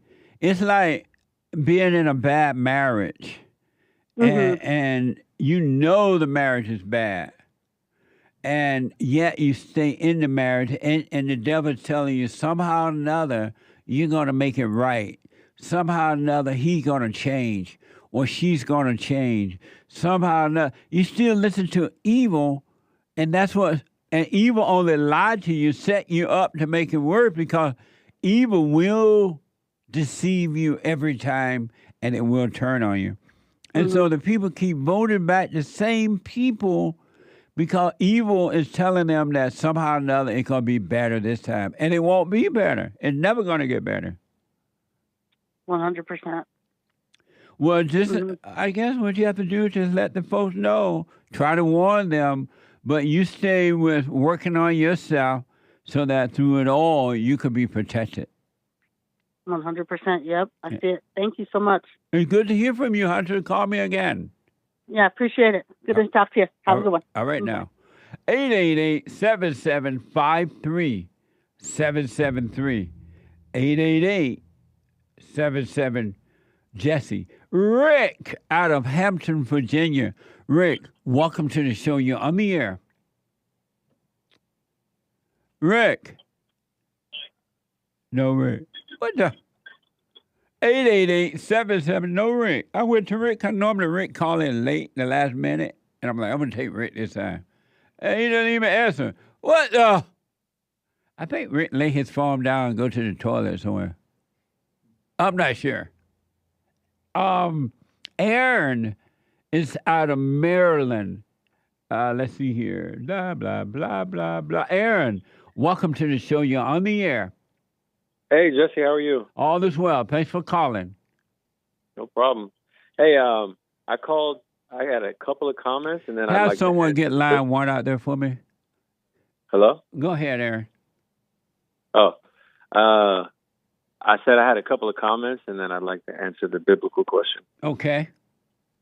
I was actually in the YouTube live chat earlier in the morning, and I was talking with someone who was claiming that Jesus is God. And unknowingly, they actually led me to read chapter 8 of John. And they were using parts of the verses from chapter 8, I guess, to prove that Jesus was God. And then I would only look at the verses based off of whatever the other person was, whatever verses they were looking at. What I found is that most people, when they try to use biblical verses to disprove or whatever they want to do, usually if I go to that verse and I read either before or after it, it kind of explains the whole picture a lot better. You know what I mean? Not quite. Okay. Well, give me an example. Give me an example of what you mean. Yeah, I'll give you an example. Let me see. Let me just pull it up real quick. So I'll tell you what I was given, the verse I was given, and then what I found right next to it. So the verse that was used to prove that Jesus is God is John 8:58, where he says, Jesus said unto them, verily, verily, I say unto you, before Abraham was, I am. Mm-hmm. So that's what we used, right? And then I just look around, and I looked a little bit before it. So it said John 8, verse 54. It says, Jesus answered, if I honor myself, my honor is nothing. It is my Father that honoreth me, of whom ye say that he is your God. You know, I wasn't looking for it. I wasn't trying to use it or anything, but it just happens to be when I investigate myself and I look. Oh, I see. That's why it's best to know for yourself, to look. Don't just take anyone at their word. You have, you need to look for yourself. So, because once you know, you see it for yourself, no one can make you doubt yourself. Yeah, it happens every time. Every time someone uses a verse to make me think or do something, I look at it myself and then I find the truth around it. Amazing, man. Absolutely. That's deep. And then another comment I had was, you guys use a picture of, I think it's Jesus, like with his hands on a stone, looking up to pray. I see him now. Yeah. And I noticed something. I tried it, and I wasn't praying or anything, but I just looked up, and I noticed that when you do look up, you see the least amount of your body. And so it's kind of as if you are outside of yourself. You're not, you don't even know that you yourself, unless you see like a hand, you look down and you know that you're in your body. You know what I mean? Does that make any sense? I've not thought about that, but okay. Yeah, that's just a comment. Right on. And then I'd like to answer the biblical question. Do you want to be different? Yes. Well, yes. And that want is coming from the fake me. And that's how I know I still am on this path of ego death. As long as I still feel that want, I know it's from the devil, because the devil can't enter into heaven. And to be different is to be the few from the many. And so if you are a part of the few, you don't want to be. There's no need to be different. And if you're a part of the many, then you always have that, like that yearning to be different, which I believe comes from evil. Interesting. Amazing. I want to respond to that, Aaron, but I got to hold my peace until Sunday. But I really appreciate you responding. And then I like the fact that you checking for yourself now rather than just taking somebody at their word. Yeah. I noticed that I gotta be, even though it is pain, it hurts, but I gotta be extremely honest with this thing because I see it now playing games with me. Like any chance I get, I think you had a call earlier that I really resonated with, which is they were I forgot who it was, but they were mentioning that when they're out in the real world, they notice the difference in their stillness when things are happening around them. Yeah. And so I realized that I was hiding because of that, because I didn't want to be honest with myself. And in order to hide from myself, you just be in a room somewhere, doing a silent prayer, quote unquote. But the reality is when you're outside in the world facing all these things, I actually see the things in myself better, even though it's painful to see. It's like in the moment, I'm reacting to this in the wrong way. Yeah. And I got to just accept that it is evil. I can't even react to the fact that I don't like how I just behaved, It's a weird. Right. Amazing. Well, stay with it. Stay with it. Stay with it. You have not seen anything yet. It will become clearer and clearer and clearer and clearer. I believe it. Amazing. Thank you, man, and thanks for responding to the biblical question. Call me again. No problem. Thank you. All right, buddy. Amazing. 888-7753-773. Wyatt out of Washington. Wyatt, welcome to the show. You're on the air. Hello, Jesse. Hey, Wyatt. Thanks for calling. I was going to respond to the biblical question. Do you want to be different? Yes, I do. Amazing. And then I have a Bible thumping question. Okay.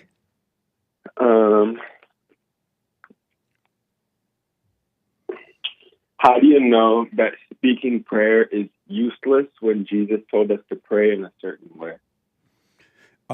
Because when you speak prayer, you're speaking out of vanity. You don't know what you want. You don't know what you need. You don't know what to ask for. And so you're speaking vanity and worshiping. You're speaking to Satan and not to God. Okay. Well, so if I got saved, then I wouldn't be praying in vanity if I knew what I wanted or what I needed to pray for.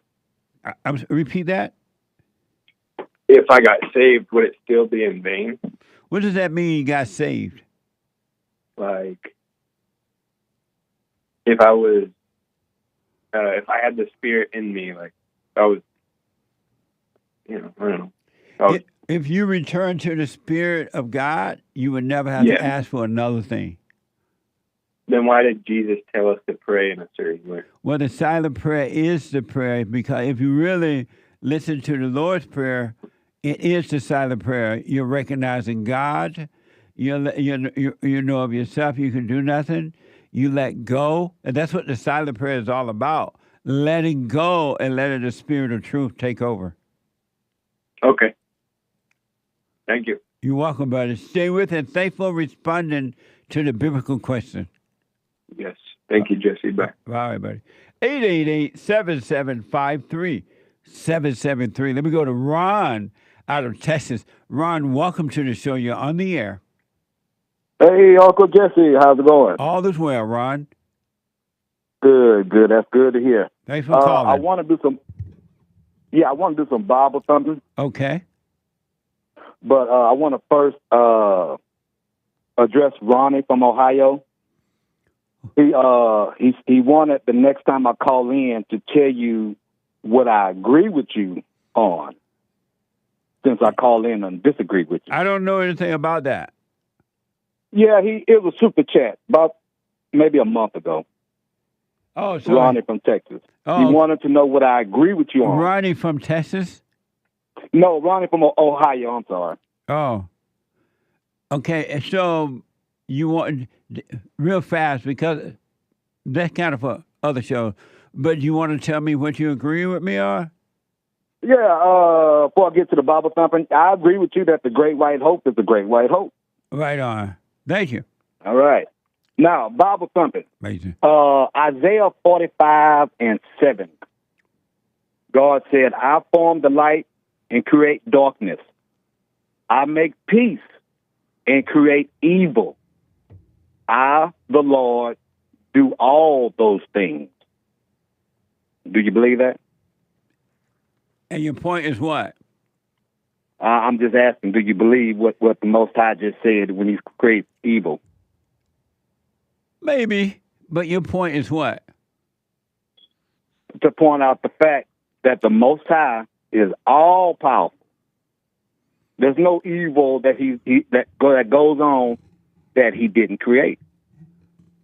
So when we say he's all powerful and say that he doesn't create evil, you're diminishing his powers. Okay. Yeah. Yeah. God is all powerful. He creates evil. Amazing. Thank you, Ronnie. That's interesting. It's Ron, not Ronnie. I mean, Ron. Ron from Texas. Sorry. All right, Jesse. Thank You're you, my buddy. favorite guy on YouTube. Right on. I appreciate it. Thanks for your call. All right. All right, buddy. 888-7753-773.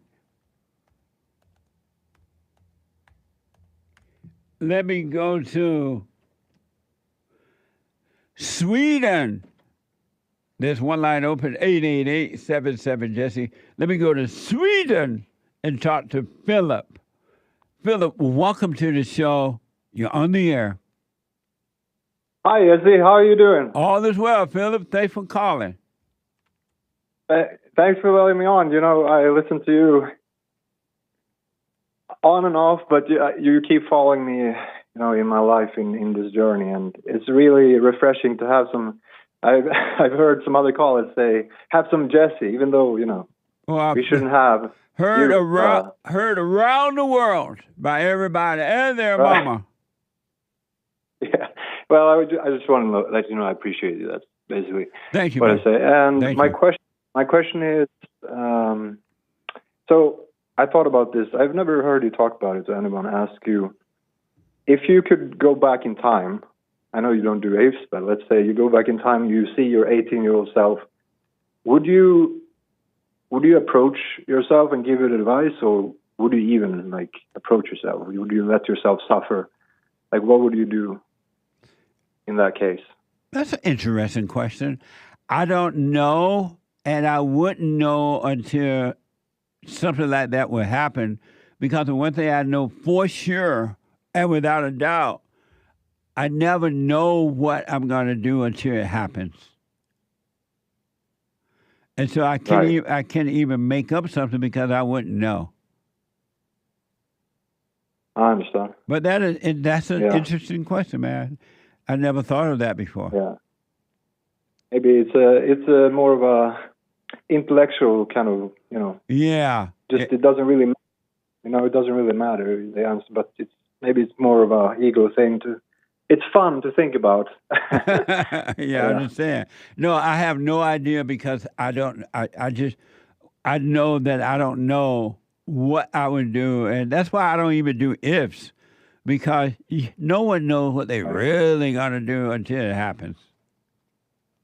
And when people say, I would never do this or I would never do that again or this, they lie to themselves. And so it's a good question, interesting question, Philip, but honestly, I just don't know.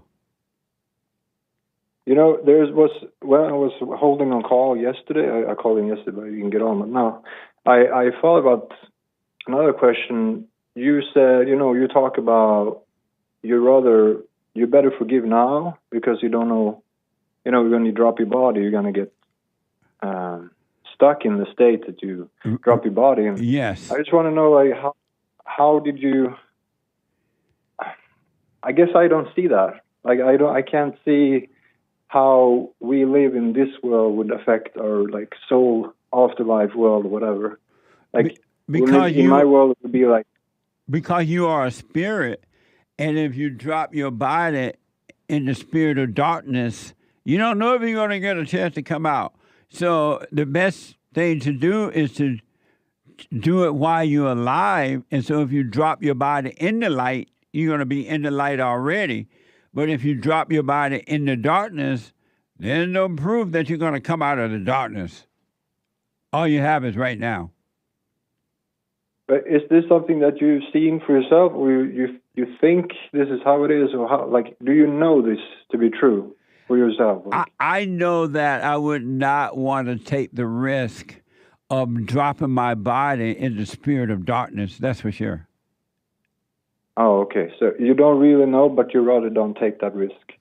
I mean, I wouldn't take the risk of it. No, I have one chance, and my chance is now. And if there's other chances, I'm not aware. But if I can overcome the darkness while I live and just live in the light while I live, I wouldn't want to take the risk of living my whole life in darkness and then thinking that if I drop my body in darkness, somehow or another I'm going to be in the light. I wouldn't take the risk. In one sense, to me, this seems kind of like unfair because, you know, how would you know about that you should forgive? How would you be able to remember in time before you drop your physical body? Like, because you know what I mean? Like, yeah, because we already know the truth, but most people just don't want to return to the truth. They love the darkness. And in reality, every human being already know that anger is evil because they know they're miserable. They know they have no peace being angry. And they know it. They know that they need to forgive, but they're stubborn. They love their misery, so they rather not forgive so they can complain and live in their misery. We already know the truth. We just don't want to admit it. Because I just think about before I got to know this path, and I went and forgave my mother, and I, you know, my life changed. So I cannot like unsee that. Like I am on this path now, but before, like I cannot remember that I like, you know, I know to forgive. I know that I know that, you know, that I can see. I didn't see myself enough, you know. But you knew something was wrong, though. Even though you right, but I didn't know. Go ahead. Well, I didn't know it was evil or like that it was that bad. You know, you're right. I had a sense, but I couldn't. I was like still in the dark. I was like, I could have went anywhere. I could have went, you know, down a cliff. I have no idea. Right. So it's like really lucky for me. But you knew something was wrong. That's why you were looking. You were searching for something. You didn't know what you were searching for, but you were searching for something. Right. Every human being has that, but most won't go toward that. But I still, you know, people ask me sometimes, like, how did you get to there? You know, it's funny, a lot of things that you talk about. That's why I keep listening to you, because I just recognize so many things you talk about. Without you knowing me, you just talk about my life, basically. Yes, absolutely. And so other things, I just keep living on this path, and sometimes I encounter people who are like also searching, and they see something, just like you say, they see something in you, you're an example, and they ask you like, you know, what are you doing? How are you doing that? And I tell them, or a lot of questions is like, how did you get to that place? And I really cannot answer that. Like, I don't know. Other than that, I came to this insight that I need to go and forgive. Absolutely. But I cannot I can't teach them. They have to come up. It has to come from within their heart themselves. And so what I say, it doesn't really matter in a sense if they can't see it. That is beautiful, man. And that's why I tell people, when you wake up, don't go out there and start teaching. Don't be thinking that you got to be a teacher, because just as the truth reveals itself to you, God will use you to point the way to the truth for the next person, and they'll find it. You don't have to teach them. You don't have to tell them everything. Just tell them what the Father tell you to say and move on, and they'll find it. They'll find it as well. There are a lot of people. I just. I mean, I understand now. It really is that way. That 1 in 1,000 and 2 in 10,000, and most of it. I don't want to give up in a sense of like saying or talking me through. But in a sense, I see a lot of people, like you say, they don't want to know. So I just leave it be. Hold on, buddy. Hold on. Let me take a quick break. 888-7753-773. The treasure chest is now open on D-Live. Back in a moment.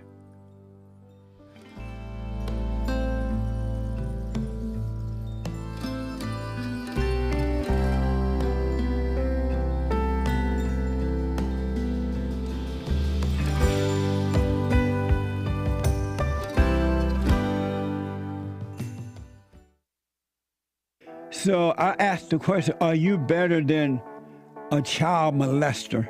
I've discovered over the 30 years of counseling, the one thing that's missing,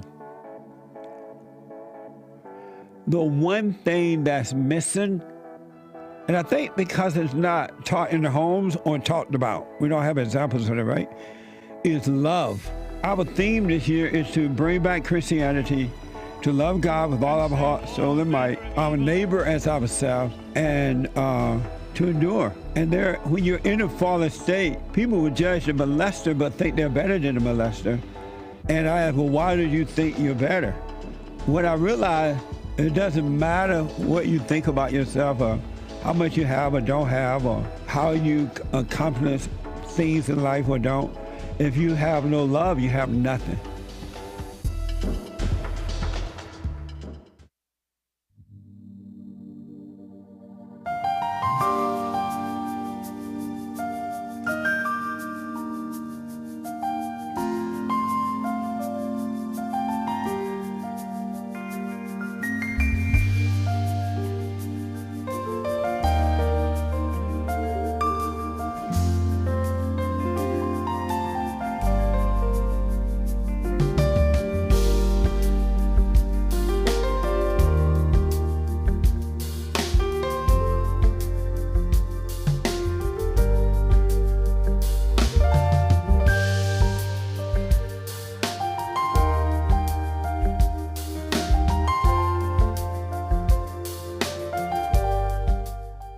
Okay, folks, welcome back. 888-7753-773, 888-77-JESSE.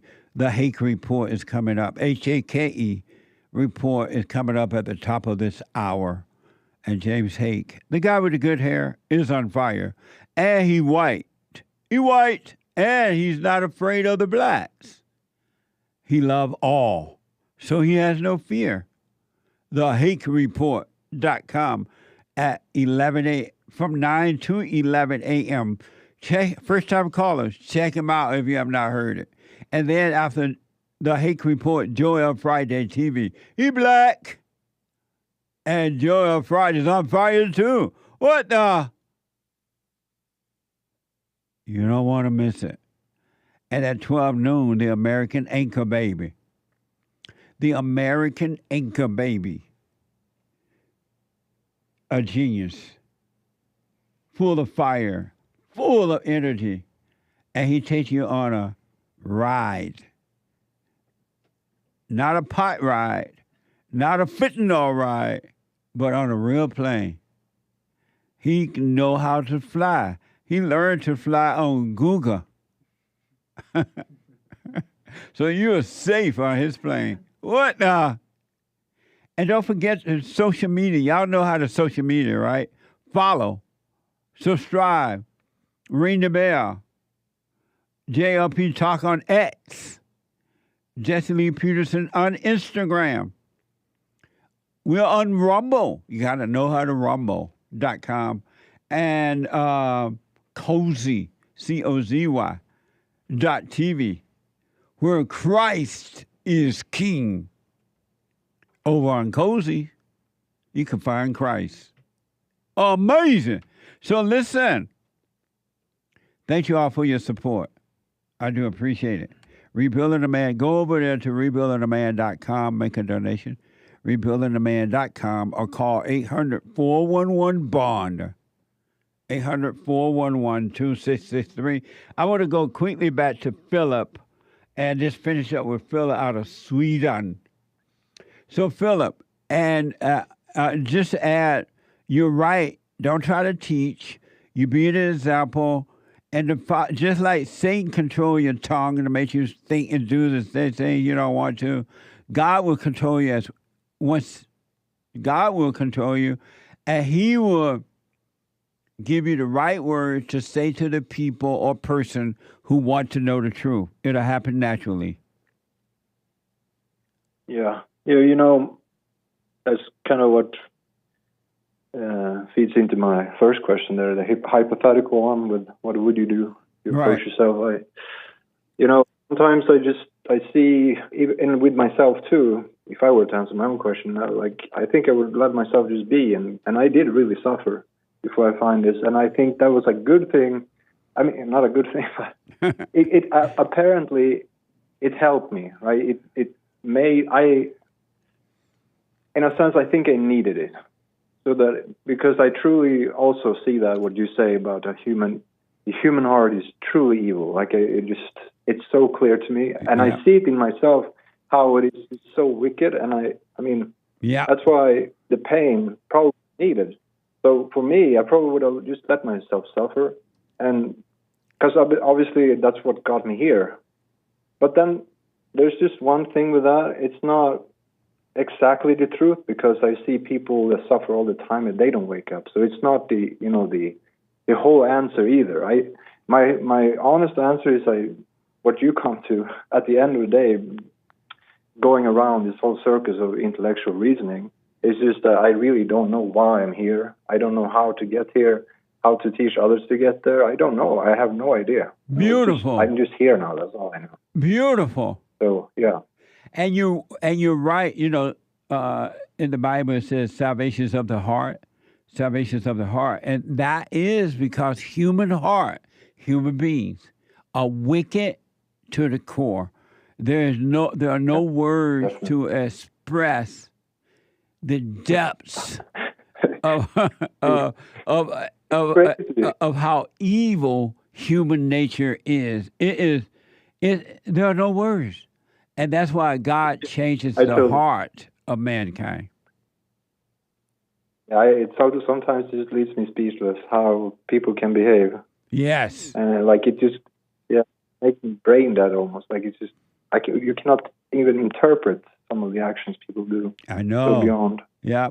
And it's not them, it's the spirit of evil that has taken over their heart. And I hear people say, oh, look for the good in people. You can't look for something that's not there. There's no good at all in human nature. Zero. Where are you gonna look? You just feel of everyone I see, they're like possessed. Like I walk around and I see people just so I see it in their eyes when they walk. Yeah. It's like, when this whole COVID thing happened a few years ago. Yes. I wasn't afraid of some virus. I don't really care about that. I come from a different background in that sense. Right. But I was more like, I kept an eye on people. Like, how are people going to behave? That's what are they right. going to do? It's like a scared herd that's just going to run in panic. Yeah. Well, you just caused me, and then I'm going to have to run here. But I was thinking about how wicked human nature is. Human beings are evil. I was thinking about, because I deal with this a lot, talking to a lot of men, I was thinking about how women hearts are so evil that they can take the man's children away from him and destroy, in an attempt to destroy the man and the children. They would literally, because the woman's heart is so evil, she would destroy her own children to try to get back at the father to appease her own ego. Think about that. It's all about ego fulfillment, and it doesn't matter what they do to the children for their own self-gratification. Yeah. That is evil, man.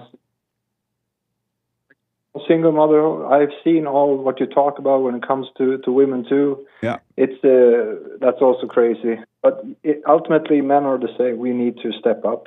Yes, that's the reason why women are going crazy. So, well, the reason women are going crazy is not that women are going crazy because men are weak. Women are going crazy because they're not overcoming evil.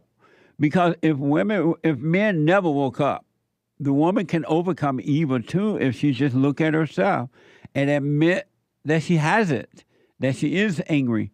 And if she admit that she's angry, the father would do the same for the daughter that he would do for the son.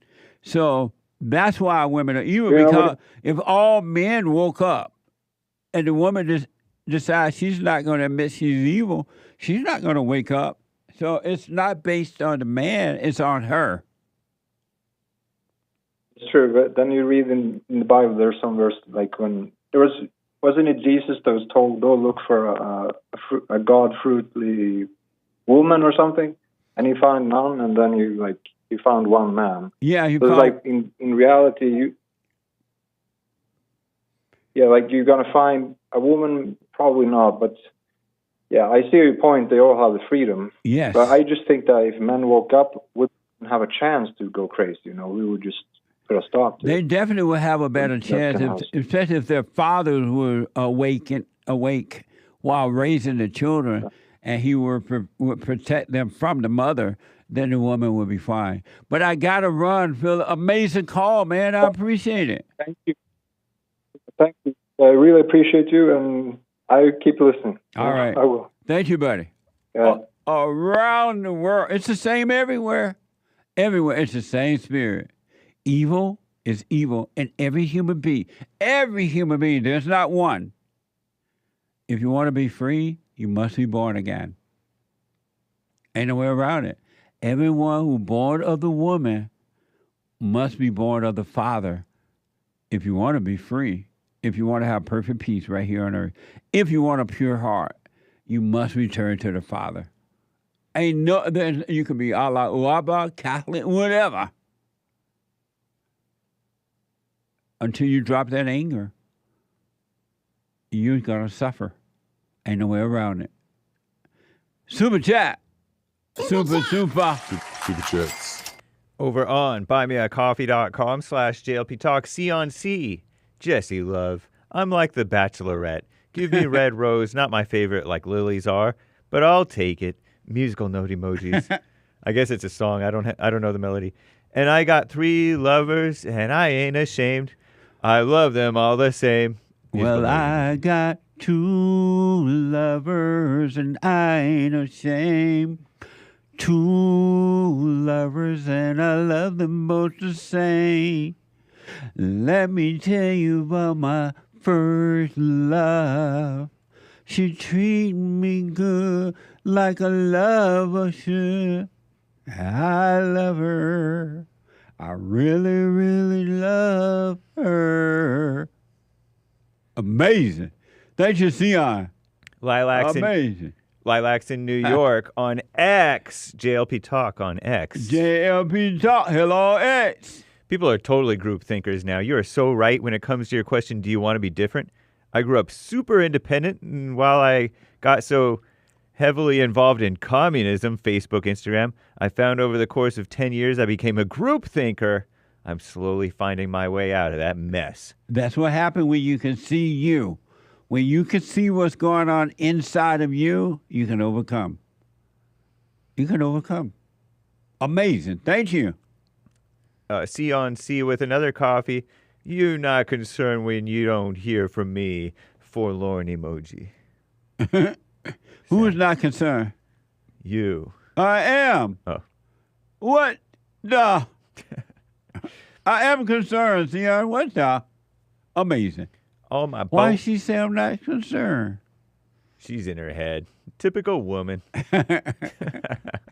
Shout out. Shout out to Sion. Okay. All my bone days, butter coffee. If ever we needed the If poem by Rudyard Kipling, we need it now.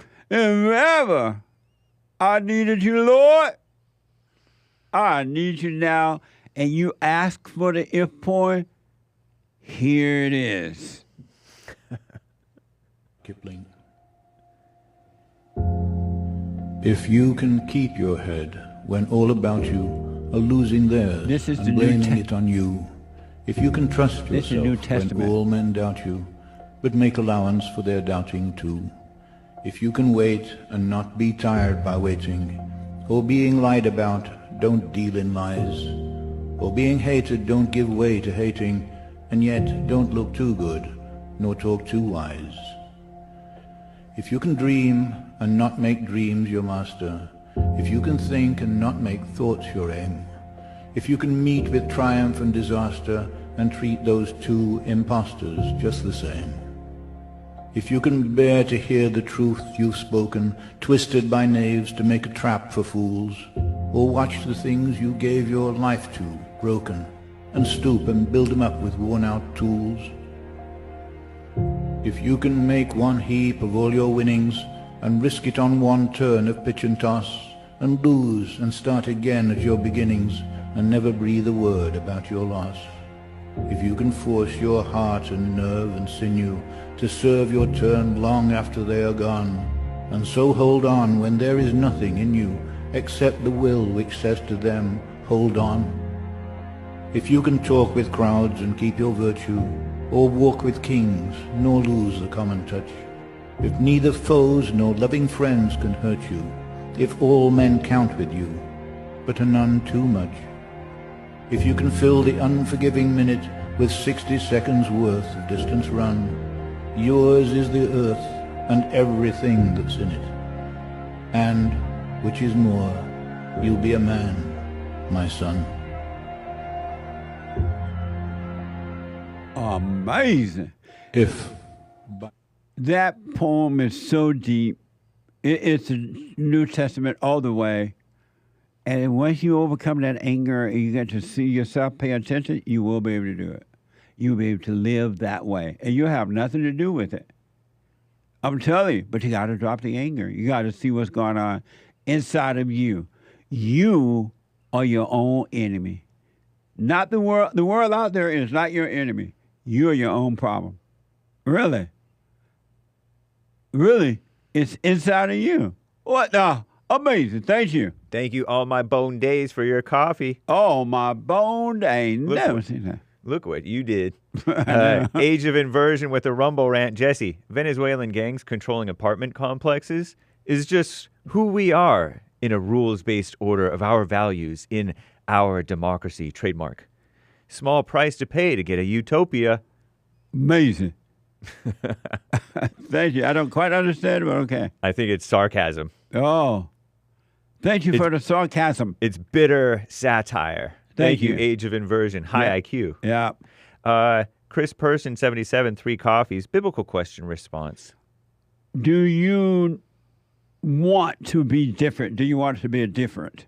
No. I want to be in the light, where whether that's different or normal is not my concern. Being different to be different seems like a bad goal. Being different is incidental, says Chris Person. 77. Oh, amazing. Thank you.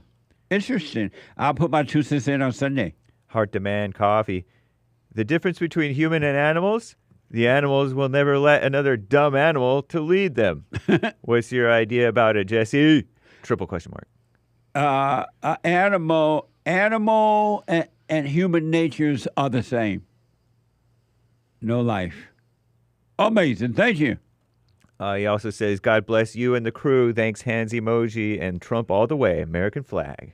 Thank you for your support. I appreciate it. Can you hold right there for me? Sure. Remember, and then we'll pick up. I want to squeeze in a couple more calls here. 888-7753-773. Let me go to first-time call out of Texas. Ricky, a first-time call out of Texas. Ricky, welcome to the show. You're on the air. Thanks for taking my call, Jesse. How are you? All is well. Thanks for calling. Yeah, I'd like to just give my little 2 cents on the Venezuelan issue. Okay.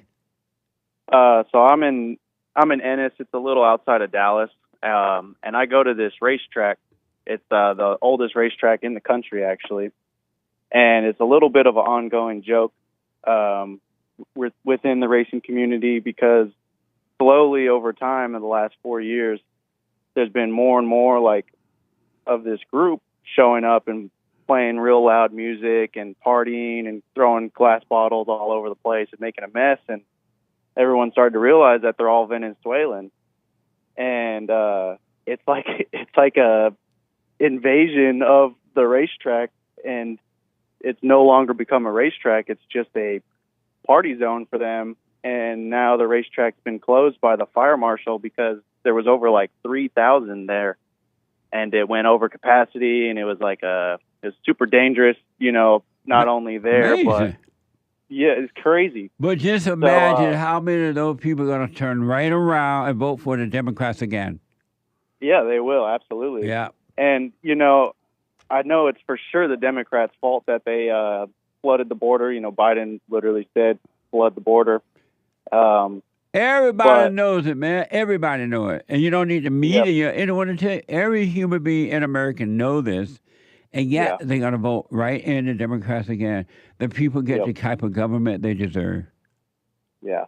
But one thing I'd like to say is in Texas, we have Greg Abbott, a.k.a. Hot Wheels. But he kind of aided and abetted to this invasion. I think him shipping the illegals throughout the country was just the biggest mistake he could have ever made. I know he was trying to make a point, but all he did was just spread it to other cities. What do you think about his decision to do that? At first I wasn't for that, but he was, and as you said, in his mind, I guess, I can't read his mind, he was trying to get the attention of the Democrats. Okay, you guys don't care that they're coming here? Let me show you what it's like. And I think he was trying to get the attention of the Democrats. And I maybe didn't realize the Democrats don't care. It's what the Democrats want. Yep, that's what I think of what they wanted. But and just one other thing, I went to Breckenridge, Colorado on the 4th of July, and right outside of it is Silverthorne, is a small town. And I went to an auto parts store and kind of was just looking around. And long story short, real fast because of time. Yeah. So just looked around and kind of noticed how many Venezuelan, kind of Haitian people were. And I was like, oh, whatever, And then we went to the Walmart, and every employee there was for sure not American. Wow. Like it was all foreigners. Like they didn't speak any English, and it was really scary to see. And yet the people are going to vote them back again. Thank you, man. Oh, yeah. Amazing. Thank you, Ricky. Yes. Thank you for taking my time. Absolutely, buddy. Amazing. Let me go to Della. Our friend Della out of Virginia. Della's gone. Let me go to LINDSEY out of Ohio. LINDSEY, welcome to the show. You're on the air. Hi, how are you doing? All is well, LINDSEY. Thanks for calling. I was calling because I've been a long time listener. I've started trying to develop a habit of silent prayer. I try to start it in the morning, at the very least. And I'm still finding myself getting very frustrated at times. And I'm trying to see what I'm missing. And frustrated at what? Like mainly with dealing with my children in particular. Oh, okay. Have you gone and forgiven your mother? Not since I've started listening to you, because I kind of felt like I had been doing it over and over again because they put me through counseling a lot when I was a teenager and during my young adult years and stuff like that. So, and every time I would do that over and over again. But since I hadn't listened to you, I didn't really know what to do with it past that point. Yeah, you need to go and forgive your mother so God can change your heart. Okay. Because you're still feeling the frustration because you have not forgiven. Forgive your mother for recreating her image by imposing her will, causing you to become angry. You have her spirit, which is evil. And it's not her spirit, but it's the spirit of evil. And then forgive your father. Have you done that? Yes. I mean, I don't argue with them or get upset with them and their actions anymore or anything like that. Have you told your father you forgive him for not protecting you or not being there for you the right way? No, not my father. And no. why not? I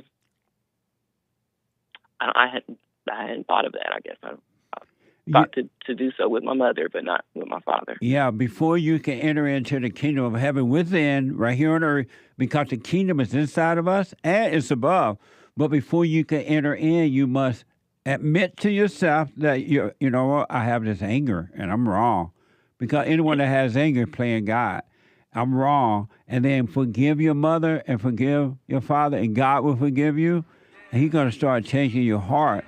And when you do the silent prayer, you just watch those thoughts because he's going to allow you to see the spirit of evil inside your mind and emotions, and he will take that away from you. And you're going to find, once you forgive, you're going to find that you have a little bit more patience that you didn't have before, and it will just grow and grow, and you'll be fine. But you got to forgive your parents.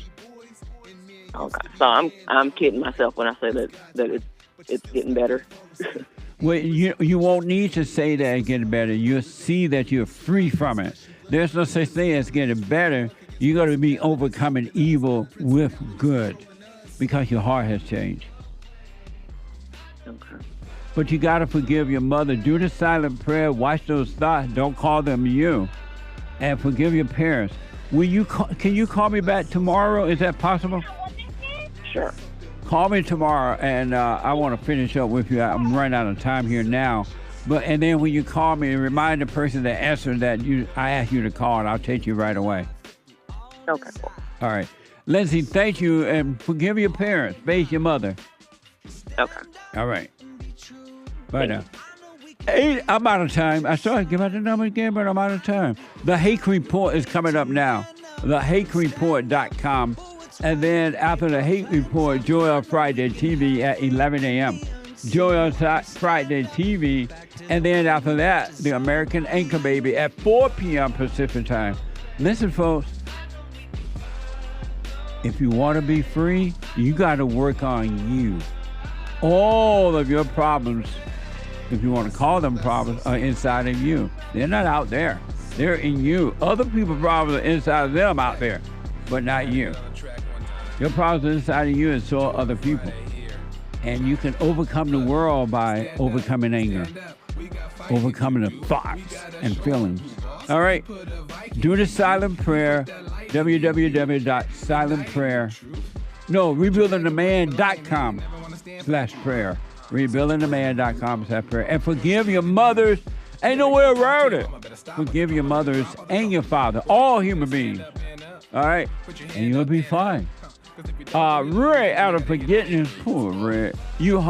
Ray, I tried to get to you, but no. You're going to lay the phone down and go somewhere to have dinner. Andrew out of Pennsylvania. The callers that are dropping, I'm out of time. Tomorrow is Open Line Friday, an amazing Bible Thumper Thursday. I'll be back tomorrow if the Lord is willing and the creek don't rise. And we're going to finish up on the super chat that we didn't finish today. And what else? Thank you for your support. RebuildingTheMan.com. Go over there and make a donation. RebuildingTheMan.com or call 800-411-BOND. 411-2663 or rebuildingtheman.com/donate. Amazing. Bye, y'all. The Hake Report is coming up now.